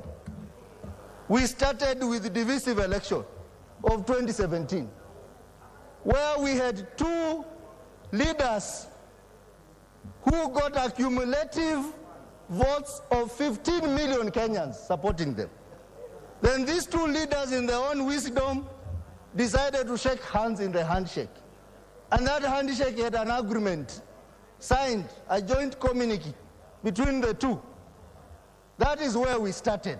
So for those of us who are saying that this does not qualify to be a popular initiative, I think they are not with us in this country. Because we have two leaders who are voted for by Kenyans, 15 million votes. Those 15 million votes were people of Kenya. That is where the legitimacy of this bill is coming from. The people of Kenya. So this is a people initiative, And our role is to pass this bill to the people in a referendum, and the Kenyans will make their decision known. Another issue, Mr. Speaker, I want to raise is the issues that we have been hearing in the media. Mr. Speaker, last week we were fed with information that some county assemblies passed bills which were not authentic. Mr. Speaker, if you read this report, it is very clear that the bills that went to the county assemblies and they were passed were authentic, and more than 24 counties passed this bill. And I want to thank the Speaker of the National Assembly for being wise, that the Speaker of the National Assembly constituted a committee that came up with the guidelines for the delivery of the county assembly returns. And those guidelines were gazetted on the 18th of November 2021. And those guidelines captured the possible administrative gaps in this process. And that has been captured in this report. So what we have been hearing in the media about some non-authentic bills being passed by some county assembly, I think that is not true. And that's why I'm asking members, please don't rely on rumors when you come to debate here. Read through the report. Most of the questions that we asked yesterday are fully captured in this report.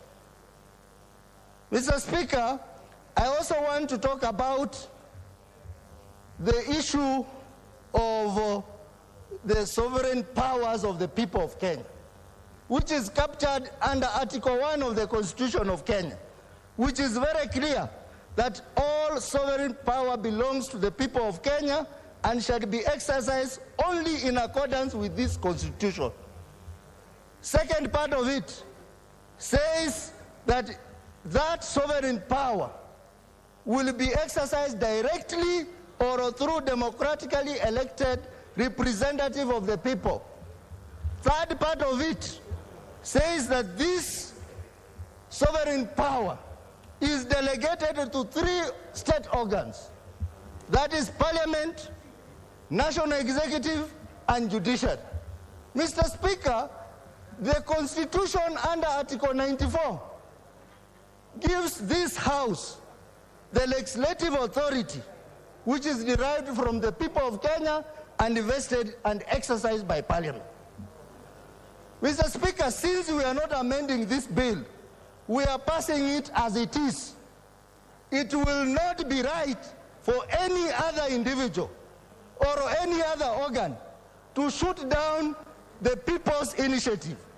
I am saying that because under Article 157, it gives judiciary the powers, just the same way Article 94 gives us the people's power.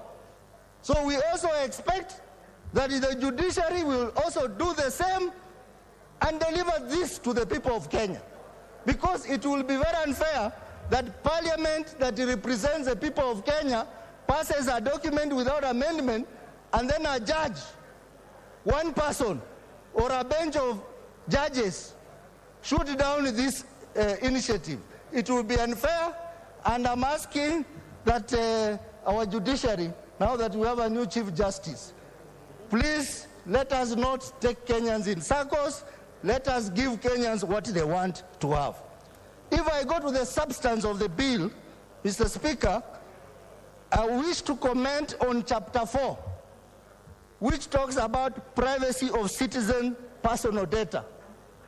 Mr. Speaker, this is a very, very progressive provision because of where the world is going to. It is mandatory for countries under the United Nations to have a legal regime on matters to do with personal data. And as you are aware, the country passed data protection law, and now we have a data protection office. So this is a very progressive amendment, which I would wish that once this bill is enacted into law, this amendment should be implemented expeditiously. Mr. Speaker, let me also talk about Chapter 6, which talks about the fight against corruption. And it has recommended that corruption cases will be handled expeditiously. Mr. Speaker, we know of corruption cases that have taken even 20 years, like Goldenberg, Anglo Leasing, and others. We want to be clear that such cases should take a maximum of 2 years, and they are concluded, people are made to return money, or they are put in jail, because corruption is the biggest cancer in this country. And therefore, this provision is very progressive in the fight against corruption in this country. Mr. Speaker, when we talk about Chapter 9, which talks about the office of the Prime Minister, 2 Deputy Prime Ministers, and ministers being drawn from this House. Mr. Speaker, this is a very progressive amendment because we have all been frustrated because ministers sit outside this House.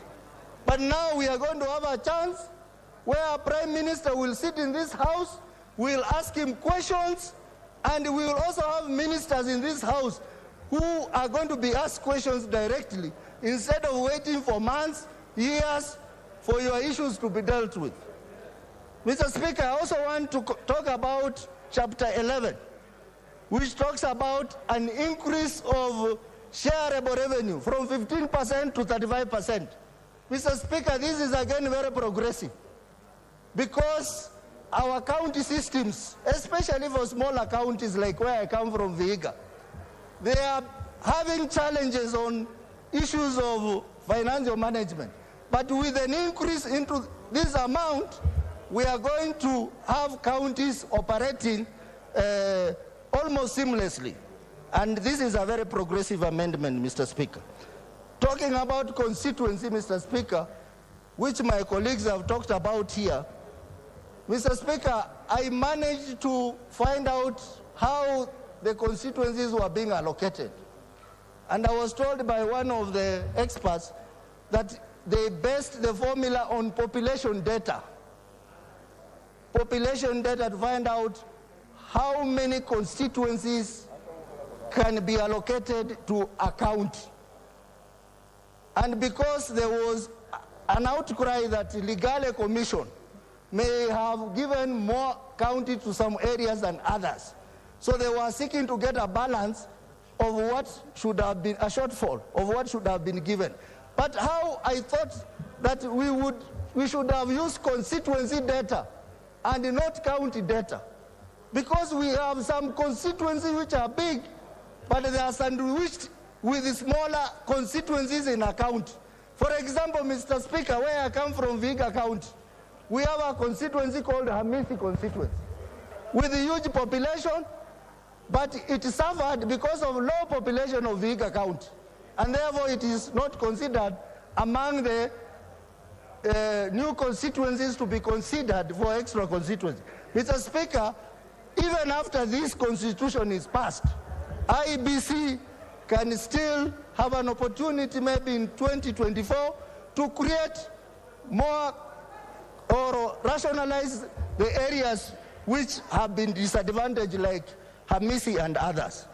Mr. Speaker, I want to end by saying that this is a very important process, and we are asking our brothers from the Tanga side to support this process, because Honorable Rigathi has talked about this and said he rejecting, but I'm told that the Mount Kenya members of parliament who made a proposal to Ruto asked him for the position of Prime Minister. Where are you going to get that Prime Minister if you don't support this bill? Thank you, Mr. Speaker. I support. We shall now have Honorable Aisha.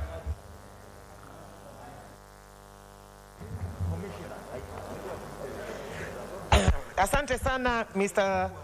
Bwana Spika. Mheshimiwa Spika, mimi nimesimama kuipinga kwa dhati hii bili ambayo tunaizungumzia leo. Na Mheshimiwa Spika, nataka niseme ya kwamba kwanza naomba uniruhusu nitoe mask. Mheshimiwa, kwanza nataka nianze na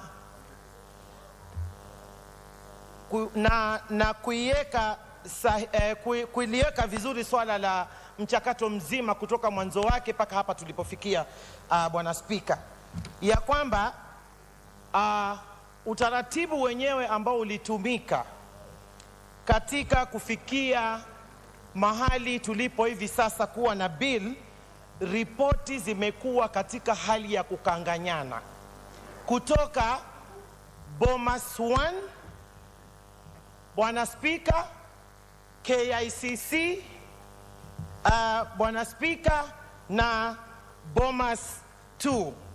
Ripoti zote, Mheshimiwa Spika, zilikuwa zinakanganyana. Mheshimiwa Spika, tumesikia ya kwamba bill ambayo imepelekwa katika County Assembly, kwenye mabunge ya county kwenda kuzungumziwa, Mheshimiwa Spika, ni kwamba bill hii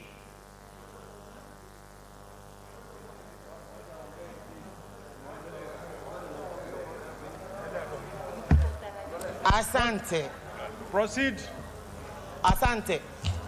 Mheshimiwa Spika, bill ambayo ilipelekwa katika mabunge yetu ya county, tulipata kujua ya kwamba bill ile ambayo IEBC chairman alitoa, alipata kopi moja ikakuwa gazetted, lakini ile ambazo zimepelekwa kwa County Assembly kuzungumziwa zilitoka kwa Secretariat ya BBI, Mheshimiwa Spika, ambayo zilipofika kwa chairman ambaye ni Chebukati, Mheshimiwa Spika, hazikuwa bills ambazo zimekuwa gazetted.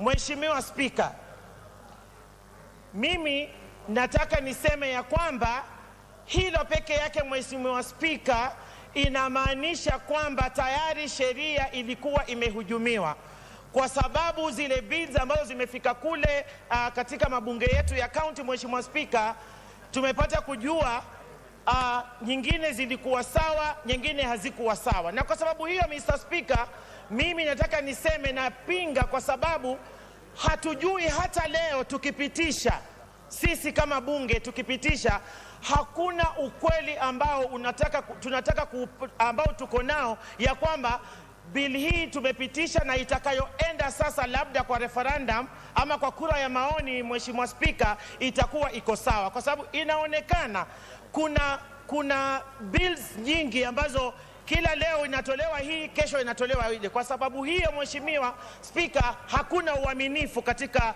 mchakato mzima huu wa BBI.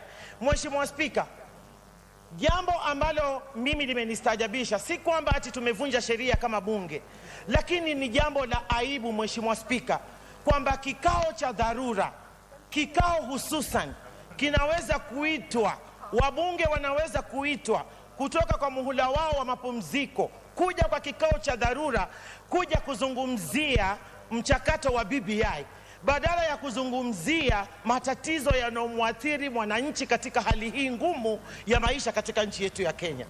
Mheshimiwa Spika, tungekuwa leo tunazungumzia angalau ripoti ya kutoka kwa Wizara ya Afya na mchakato mzima ambao serikali yetu kupitia Mheshimiwa Uhuru Kenyatta imeweka kumhusu mwananchi, Mheshimiwa Spika. Lakini leo tunazungumzia order Honorable Aisha, what is out of order Honorable Bui Robert? Thank you, Mr. Speaker. It is time for Honorable Bui. Yeah, thank you, Mr. Speaker. I'm on a point of order. I have listened very keenly to my sister, the Honorable Member for Malindi. And Mr. Speaker, she has stated on Hansard that members of Parliament have been called back from resting. Mr. Speaker, I wanted to go on record that we were not at home resting. We were actually stopped from being in Parliament because of the COVID-19. So we've come actually here to come and deal with issues of BBI, not because we've come from resting, but because we are closed. We would have actually been in Parliament. So, Mr. Speaker, is she in order? Is she in order? Is she in order to say that we are coming from home, we are supposed to be resting? Order, Honorable Bui. That Honorable Bui. Mheshimiwa Spika, Kiswahili kitukuzwe. Clearly you are giving certain information to Honorable Aisha. It's not a point of order. Honorable Aisha, proceed. Mheshimiwa Spika, Kiswahili kitukuzwe. Tumetoka kwenye mapumziko na tukaitwa hususan kwa kikao maalum. Kwa hivyo hapo hakuna hoja ambayo inatatiza Mheshimiwa. Na nataka pia labda ningekushauri ukapata kidogo darasa la Kiswahili, manake ni lugha ambayo inaeleweka kikatiba, inatambulika kikatiba. Mheshimiwa Spika, nataka niseme ya kwamba wananchi katika taifa letu la Kenya, Mheshimiwa Spika, ambao sisi wametupa nguvu zao kuweza kuwasemea katika bunge hili. Mheshimiwa Spika, leo wananchi wanaumia na ugonjwa wa corona. Oxygen katika mahospitali zetu hakuna. Mheshimiwa Spika, watu wamechukua loan, wanakufa na depression. Watu wana mizigo mikubwa. Leo sisi tunakuja hapa kuzungumzia bill, Mheshimiwa Spika, ambayo kwanza inatuongezea mzigo, inaongezea mzigo wa Njiku ambaye tayari sahihi ana mzigo wa kutulipa mishahara sisi wabunge 416. Tunazungumzia kumuongezea mzigo wa 650 ya wabunge. Mheshimiwa Spika, Mheshimiwa Spika, wa Njiku kule nje hakuna vile. Mheshimiwa Spika, sisi wabunge tunakosa mshahara hivi leo. Mshahara wetu tunaupata kikamilifu Mheshimiwa Spika, lakini walioko kule nje wanaumia Mheshimiwa Spika. Ukiangalia biashara ya utalii, ukiangalia transport industry Mheshimiwa Spika, ni watu ambao wamefinyiliwa na sekta nyingi za watu ambao wanafanya biashara katika nchi yetu ya Kenya. Ni mikakati gani ambayo sisi kama bunge ama sisi kama taifa kwa niaba ya mwananchi wa chini tumeiweka Mheshimiwa Spika? Ukiangalia hakuna. Mheshimiwa Spika, mimi nataka kusema hivi.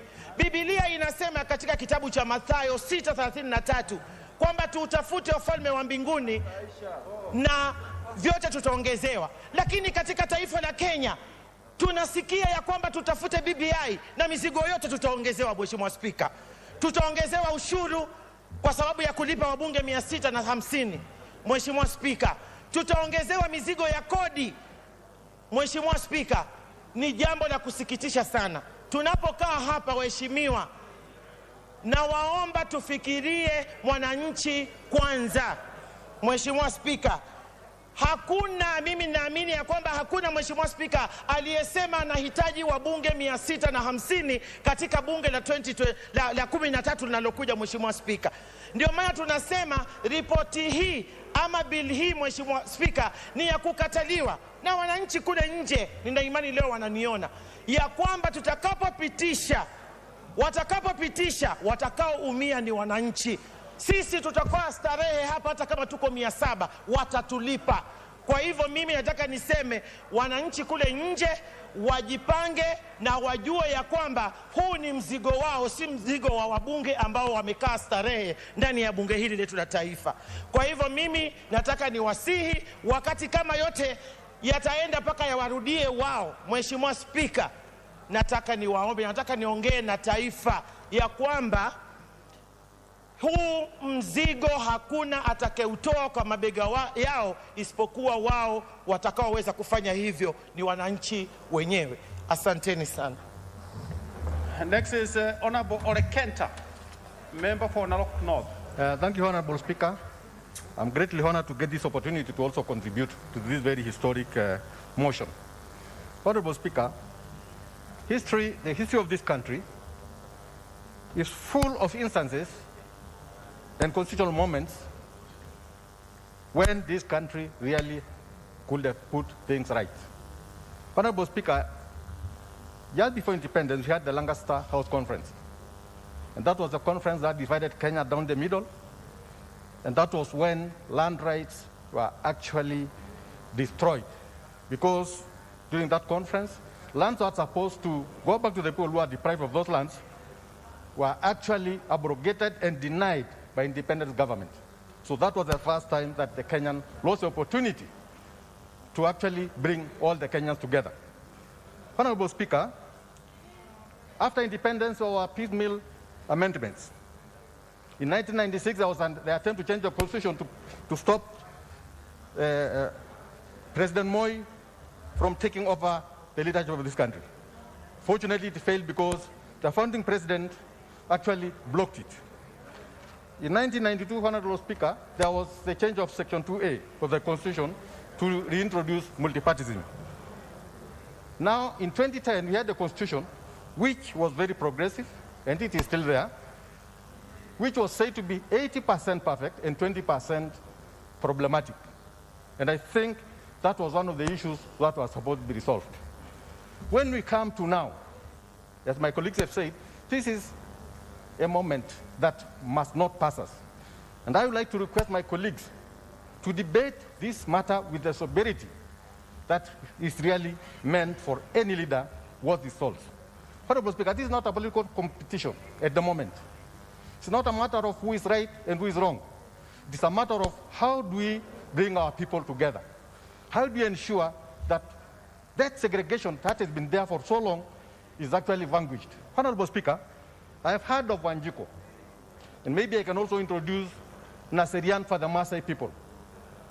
I actually represent the Narok North constituency. And my instructions as Gachagua from his own constituency is that I support this bill. Why did they say that I support it? Because the first two proponents, who are actually Kenyan citizens like anybody else, the president of this country, Uhuru Kenyatta, the former Prime Minister, Raila Odinga, as I have said, are also citizens like me and anybody else, came together to bring this country together. Honorable Speaker, I remember when we went to welcome Honorable Raila Odinga at the airport one time, the kind of death that we witnessed on the streets of Nairobi is something that should never be repeated. And so when they came together, my people and my community at large actually realized that time for them to stand with these people is now. Why do I say that? These are the two giants of the Kenyan political scene. They are the ones who can actually bring this country together. And when they brought this initiative, and there was public participation, the Kenyan people agreed with them, and several issues were brought to the fore that have been actually polarizing this country. Honorable Speaker, when I hear my colleagues say that there was no consultation, I'm shocked because, as far as I'm concerned, the team that actually initiated this process went all over the country, but unfortunately some of the Kenyan people decided to boycott those hearings. So one cannot boycott a hearing and then come now and say they are not included or they are not consulted. I think that one is not the right thing to do, and I think it's hypocritical. Honorable Speaker, there are many issues, and I would like now to go to the substance of the amendments. One of them is actually the extra 70 constituencies. Narok is getting 3. We are supporting it because the resources will increase, and these resources will assist our people. The only problem is the people of Narok must decide for themselves the boundaries of these constituencies. They must decide for themselves how they want to be governed. Because we have seen a tendency these days that people from elsewhere come and carve for themselves areas to contest at the expense of the local people. And I think the most important thing is that the local people's interest must be taken care of. So if anybody believes that they are a majority at a particular place, they can disenfranchise the people of Narok or anywhere else. I believe then that we are not fostering peace. We are actually trying to create a situation whereby there will be bad blood and eventually the flare-up of clashes, which we have stopped since 2007. So I'd just like to maybe caution that even when you create these constituencies, let it be for the people, for the ordinary and the local people, not necessarily for other people. Because when you look at these constituencies, Narok, for example, has 3. Some counties have 6. Yet the same counties with 6 want to come and take part of those. For example, if you have 3 in Narok, you want to take 1 or 2, then where are the local people left? If you go to Kajiado, there are 3. The local people are denied those 3. How do you do it? You go to Eldoret to do the same thing. Then how do you foster peace as far as that one is concerned? So I support, but it must be an initiative of the local people. Honorable Speaker, we have seen that now there is an opportunity for the marginalized people, the disabled,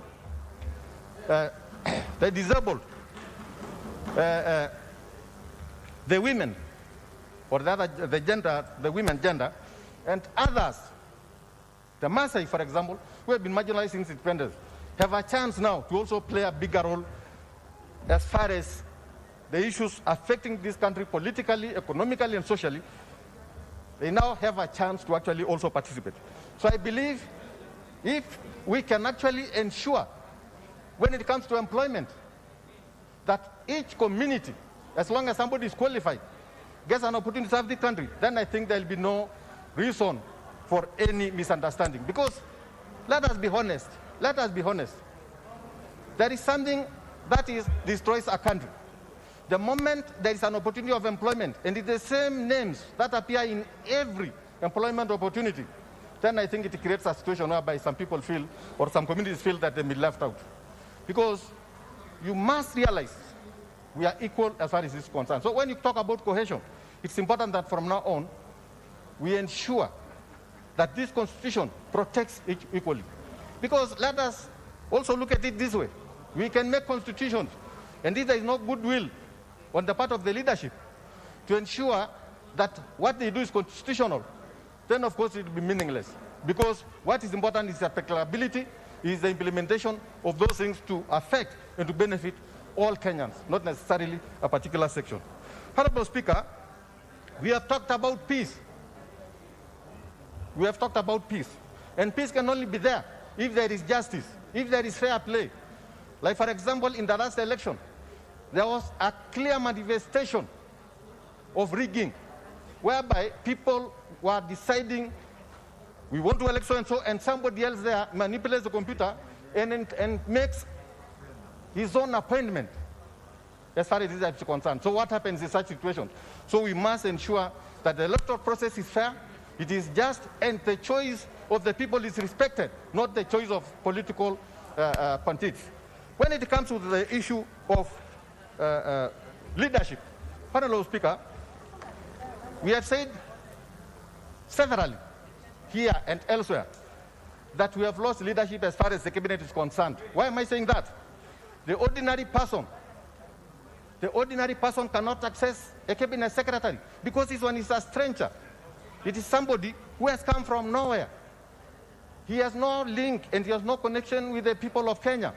So when we bring the cabinet back to the people's elected representatives, then I think we are going somewhere, because these are the people who are actually elected, these are the people who are respected, these are the people who are trusted by the Kenyan people.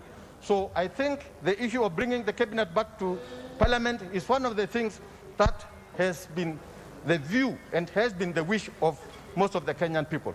In fact, when you look at also the Prime Minister's position, and I think even those people who are opposing this thing should think twice, because they might be getting an opportunity to survive.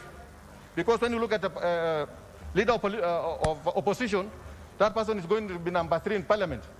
So I believe, because there will be, of course, winners and losers, I believe it's important that we embrace it so that those who lose will be able at least to survive as leader of opposition. In any case, when you talk about the Prime Minister, you talk about 2 deputy Prime Ministers, we are not actually overburdening the Kenyan people. We are actually lessening the burden, because it will be a concentrated government, whereby you'll be a parliamentarian and at the same time a minister. So you are not going to have a cabinet secretary outside and then you have an MP in Parliament. So I think it's actually a reduction of the cost.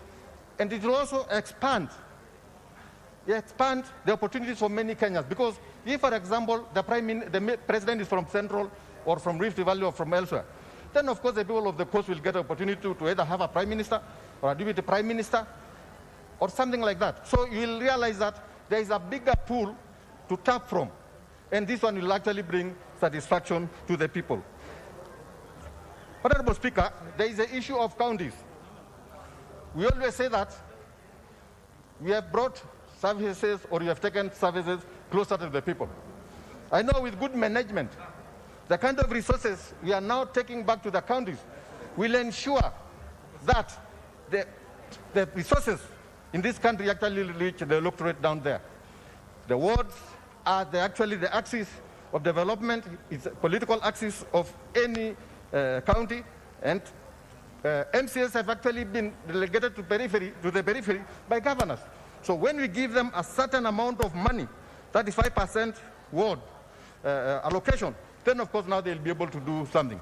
When we take 35% of the resources to the counties, then definitely that one will also create a wider development scope, and I think it's going to be of benefit to the people of Kenya.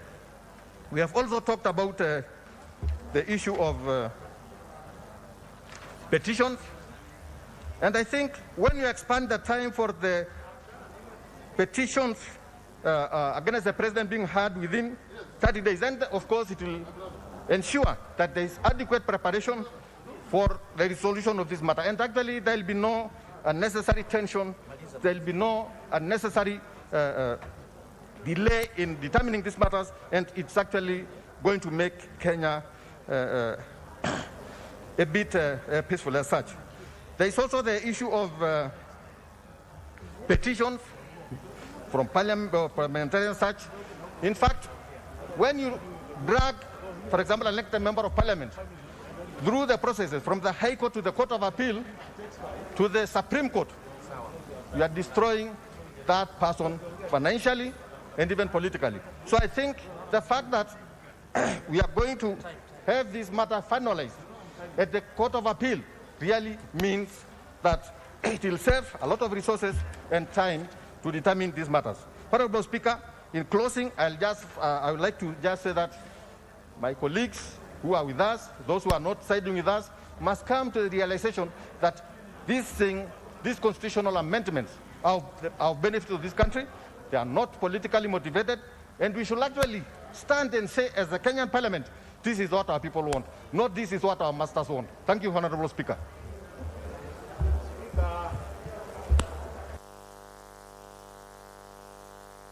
Member for Kitui Central. Yeah, thank you, Honorable Speaker, for this opportunity. Honorable Speaker, I want also to make my contribution to this important bill, the Constitution of Kenya Amendment Bill 2020. And as part of my opening remarks, Honorable Speaker, I want to start by thanking the committee, the joint committee, which looked at this bill and did a very detailed report. Honorable Speaker, I must confess I've looked at this report, and I can actually say it's a good report. It provides a lot of information which will help in adding value to this important bill. Honorable Speaker, this bill is not perfect. I want to start by saying that. There are some very progressive proposals, but at the same time, Honorable Speaker, I think there are areas which, to me, as a member of Parliament for Kitui Central, and as somebody coming from Kitui County, I would say I'm not happy with. So as I make my contribution, Honorable Speaker, I will be able to point out areas which I think I'm not happy with.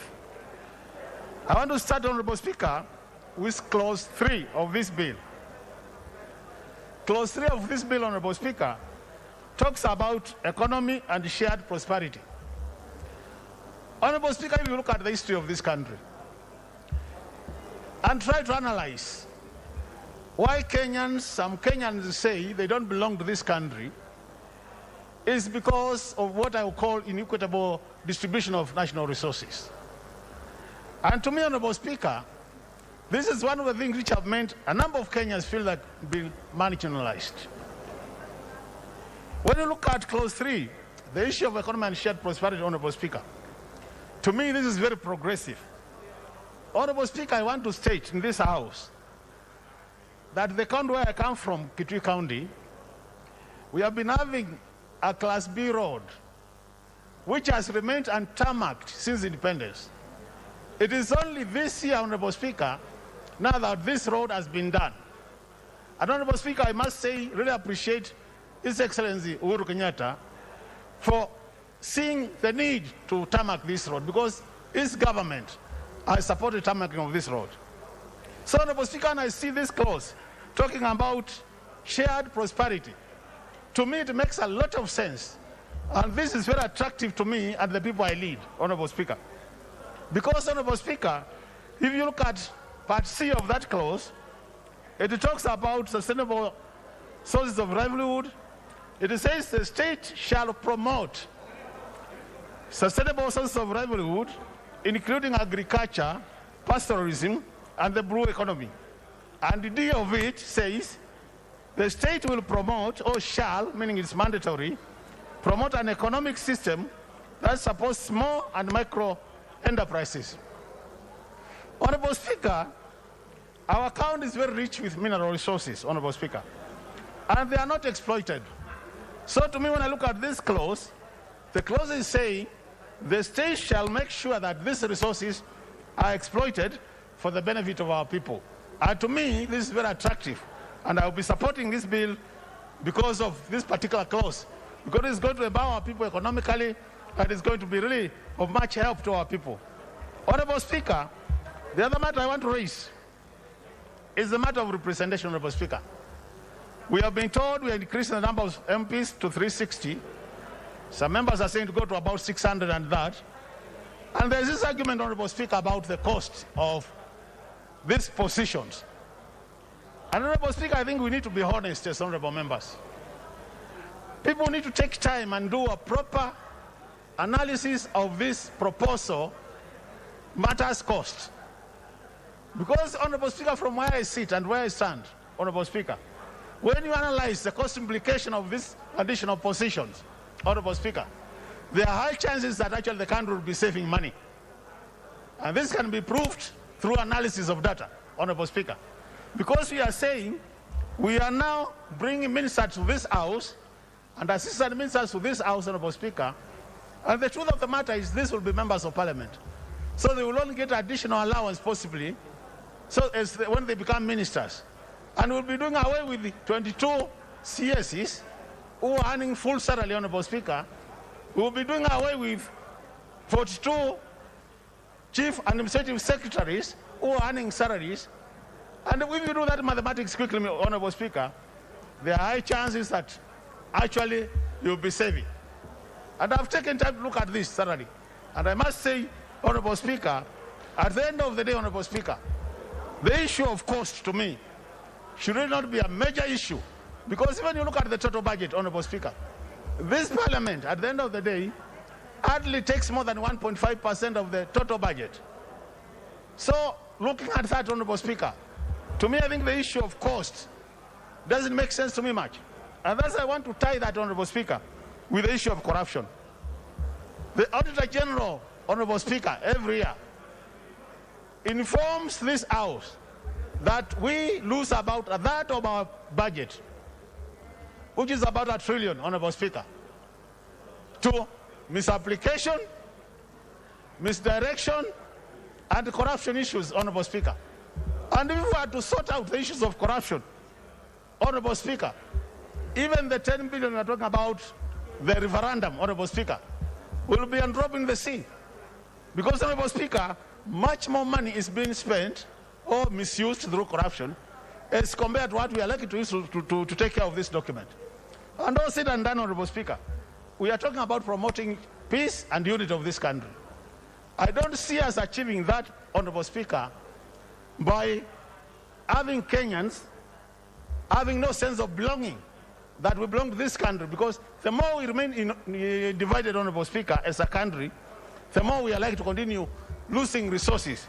Because after every election, there will be chaos, we will waste time, we will have no business, people will not do their work, and as a result of that, we will also be losing resources, Honorable Speaker. Honorable Speaker, I want now to some extent, Honorable Speaker, talk about the financial issues captured in this bill, which to me I think they are very progressive.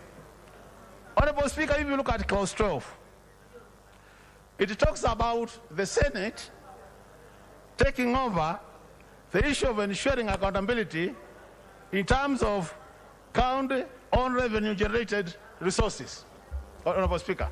So at that level, it means now the Senate, other than just looking at what comes from the national government, it is going to look at what the counties are generating at their level and ensure that there's accountability, and at the same time also look at the expenditure part of that revenue. So, Honorable Speaker, to me, I think if this is done correctly, it's going to help this country in terms of financial management. The second point, Honorable Speaker, which I think is very important, is the issue of the county assembly fund. Honorable Speaker, our county assemblies are at the mercy of the governors and the executive. And, Honorable Speaker, of late, there are even cases where our MCRs are not getting salaries because the governor decided they cannot pay. And to me, I think this financial autonomy, what I call independence, Honorable Speaker, will go a long way in ensuring that our county assemblies, Honorable Speaker, do their work effectively. But for now, there are some of them who are being told if you don't do 1, 2, 3, we are not going to give you money. So, Honorable Speaker, I want really to say this is a progressive recommendation because we want to see our county assemblies being independent matters financial. The other thing, Honorable Speaker, is important in this bill is the issue of the time release of resources. Honorable Speaker, over time, there has been a lot of delay in releasing money to the counties, and more so when there are challenges to do with the Division of Revenue bill. If we don't pass the DORA in time, there has always been a delay. This bill is proposing, Honorable Speaker, that now, once we pass this bill, counties will have to get their money, whether this House has passed DORA or not. What are they proposing?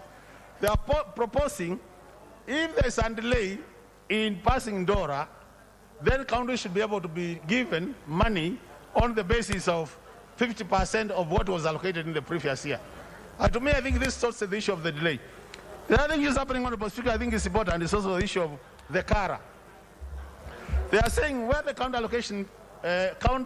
revenue allocation bill is late, Honorable Speaker, they are saying then the counties will also be able to access 50% based on what they approved the previous year. And this also does allow the counties to prepare their budgets on the basis of not DORA, but their budget on the basis of all what they have as local needs. And I think to me this is very important, Honorable Speaker. So this is something which to me is also progressive. The other point, Honorable Speaker, is the issue of the 15% of that 5% increase for county allocation. Resources going to the county. Honorable Speaker, the truth of the matter is, when we say 15%, anything additional is at the discretion of whoever is ruling. When we say minimum of that 5, it means there's no discretion. So whoever comes in, and we don't care who will come in, that 5% of that money will have to go to the counties. And for some of us who come from counties where we have been in opposition for a long time, Honorable Speaker, I think this is very critical. We want to get our share, and let us now deal with our local issues in terms of who is the governor, whether the governor is misappropriating resources or not. But the fact that the money will flow to the county, irrespective of whether you are voted for the ruling party or not, to me that is a positive for this country. And I think I really want to urge people to support this. Because, Honorable Speaker, we don't know who is going to be in the opposition today and who is going to be in the government tomorrow. Today you are in the government, tomorrow you are likely to be in the opposition. So let's support this because it's ensured that at least that 5% of the resources find their way to the counties, Honorable Speaker. The other point, Honorable Speaker, is the World Development Fund. To me, Honorable Speaker, the World Development Fund is very important. Very, very important. Because the MCRs who never see eye to eye with the governors. And as a result of that, they have been actually marginalized, those particular wards. So with this proposal, Honorable Speaker, we are now very sure that every ward in every county will be able to access some minimum resources to do development in the ward. And this is also applicable to CDF. Honorable Speaker, we have so many cases against CDF. And these cases have been in court. People claiming CDF is not constitutional.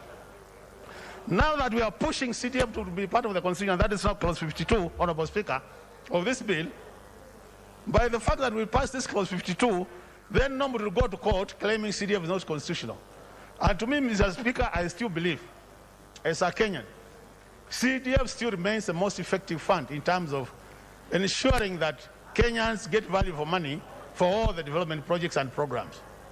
And I would really want to wish members support this so that CDF becomes part of our Constitution and it continues helping us, our people. Honorable Speaker, let me talk about the issue of the politics around this bill, the issue of the gender equality, where we have been told, Honorable Speaker, there will be additional slots for people, as the 7 slots take care of the gender issues. But one worrying thing, Honorable Speaker, and which I don't agree with as a person, is this statement which talks about equality of the vote, which means, Honorable Speaker, the focus here now is all on population. But the Constitution is very clear, Honorable Speaker, that even as you create constituencies, there are other factors which must be considered.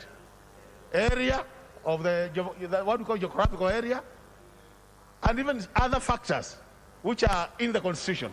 So when you only talk about equality of the vote, Honorable Speaker, to me I think we have been unfair to areas like where I come from, where we are not very many in terms of numbers, but we have very huge tracts of land, which cannot be ignored. Because, Honorable Speaker, if you are going to deliver development in such an area, you require more resources in terms of logistics and all that.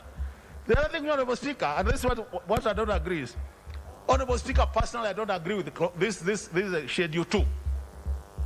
I've looked at it, I've analyzed, Honorable Speaker, and I've looked at it statistically. Honorable Speaker, I must confirm that there is no scientific method which has been used to come up with this schedule. Kitui County has 1.35 population, people in terms of population. We didn't get even a single constituency. And Honorable Speaker, we are saying we were going to pass this, but it should be the work of IBC to do delimitation so that it is done in a scientific manner without ignoring any part. The other one I want to say is even Kitui County is very big. We have always been demanding for an additional county, and we continue demanding for an additional county because we think for our people to get services effectively, we will need that county. So as I conclude, Honorable Speaker, I want to say that there are good things, but there are also bad things in this bill. The issue is trying to check whether it's 80% bad or 20% good. Depending on that, we'll be telling our people to vote for the bill, but we'll be insisting that whatever we think is bad is also addressed at the right time, so that our people also benefit, Honorable Speaker.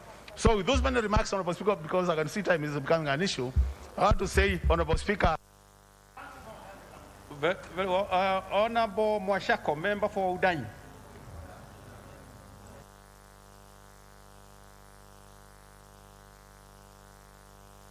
What is out of order, Honorable Judiciary?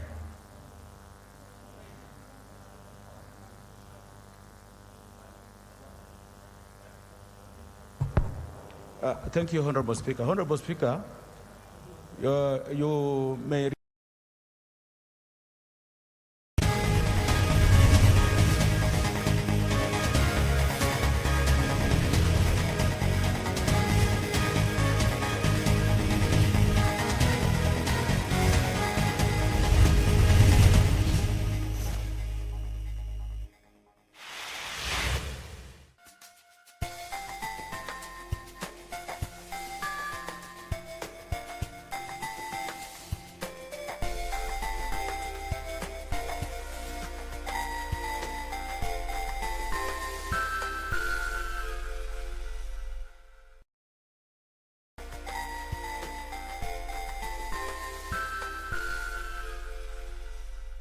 Je, umeomoka? Kama hujaomoka kwenye Quickbit ndio mambo yote. Hata tuko na fridge, kodi yake ni CM. Tuko na gas cooker, kodi yake ni CK. Tuko na TV, kodi yake ni TV. Tuko na simu aina ya Samsung ni SM, ama Oppo ni Oppo.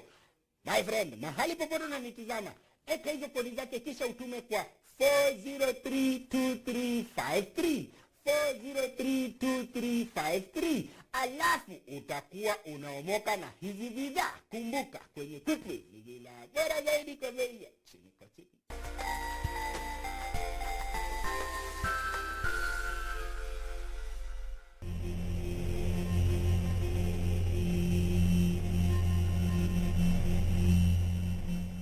This is Elder Wycliffe Muganda of God's Last Appeal Church. The names I'm known as Jagod. And today I want to bring the word of the Lord, share it with you, and the book from the book of Thessalonians 5:16-18. and it says, "Let us rejoice in the Lord every day. Pray continually. Give thanks in circumstances, for this is God's will for you in Christ Jesus." This is the message that we need to rejoice in the Lord. I know we are under difficult situations. People are experiencing a lot of things that they had never anticipated. But we are being encouraged to be in the Lord. Rejoice. Pray continually. I know some people have been sick until they have given up. They're saying, no, enough is enough. But I want to encourage you, brother and sister, that this is the time that we need to pray. Verse 18 says that give thanks in all circumstances. Remember, all people are experiencing a lot of challenges because of the COVID-19 that has hit us hard. We are living in a panic mode. That is how I do put it every day. Remember, businesses have been closed because of the fear of the virus, and people are so stranded. Jobs have been lost. Remember, the transport industry has been affected. I want to encourage you, brother, that the only thing that we need to do now is nothing other than praying. Call upon the Lord. Look forward to God. Do not give up. Do not say that today I am tired, I'm not going to do it, because you don't know what God has planned for you. Tomorrow is another day. Maybe you did not succeed yesterday, but today I'm telling you that God has a good reason to keep you alive and to keep you awake, and therefore something good is happening the next minute, the next hour. Pull on, come on, do not give up. Praise the name of the Lord. Find your time, find time each and every moment, and be praying, calling upon the Lord. Even if you are at home, pray, because I know there are people that are stranded back at home. They don't even know how they are going to pay their rent tomorrow. But I want to tell you that if you are in God, you have a belief in God, then God is going to do you a miracle. Pray, brother, pray, sister, call upon the Lord. Do not give up. This is the message that we need to thank God in all circumstances that we are going through. Maybe you're on the road traveling or driving. Remember that God is with you. Pray, call upon him. Tell God that, Lord, here I am. What do I do? God is going to give you a way. God is going to give you a direction on what next step to take, because he has a reason to keep you alive. He has a purpose to keep you going. And therefore, brother and sister, let us rejoice. Let us take the advantage of the difficult situation that we are in and call upon the Lord. This is the message that I wanted to share with you today, because I believe that God is a wonderful God, and he has got a reason to keep us going and to keep us living. There are those who are sick in the hospitals. I know. People are like, okay, fine. I've been into this hospital for the longest time possible. Do not give up. I'm just encouraging you to call upon the Lord. Call him. Tell him, God, I've been lying on this bed for all these years. But right now, oh Lord, heal me. Call God. God is a healer. Actually, is the doctor of doctors. God is going to give you courage. God is going to give you power. God is going to heal you, and you're going to raise up again to go back to your normal duties. Brothers and sisters, let us take advantage of this condition we are in, so that God is able to help us. God is able to redeem us. Let us believe and pray. Father, in the name of our Lord Jesus Christ, I glorify your name this moment, because I know you have kept us alive with a purpose. Oh Lord, heal the sick. Redeem us from wherever we are. We are so stranded we don't know which direction to take. God, give us a direction. And in your name I believe and pray. Amen.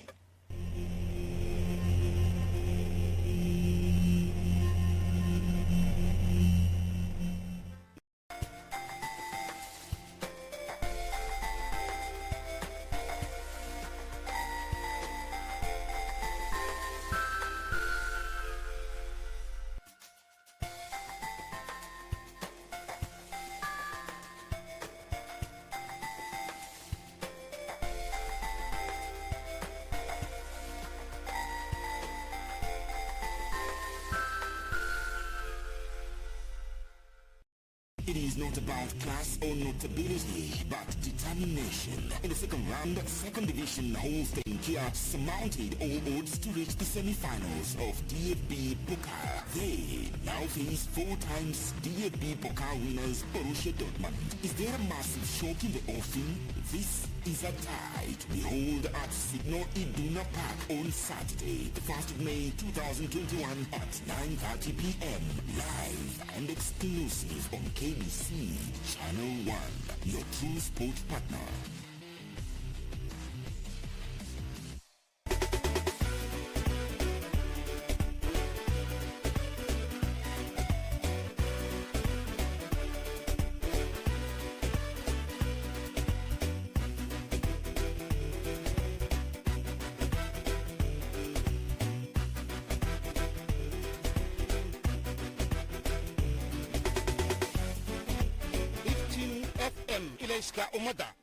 Methali 6:20. Mwanangu, shika maagizo ya baba yako, wala usisahau mafundisho ya mama yako.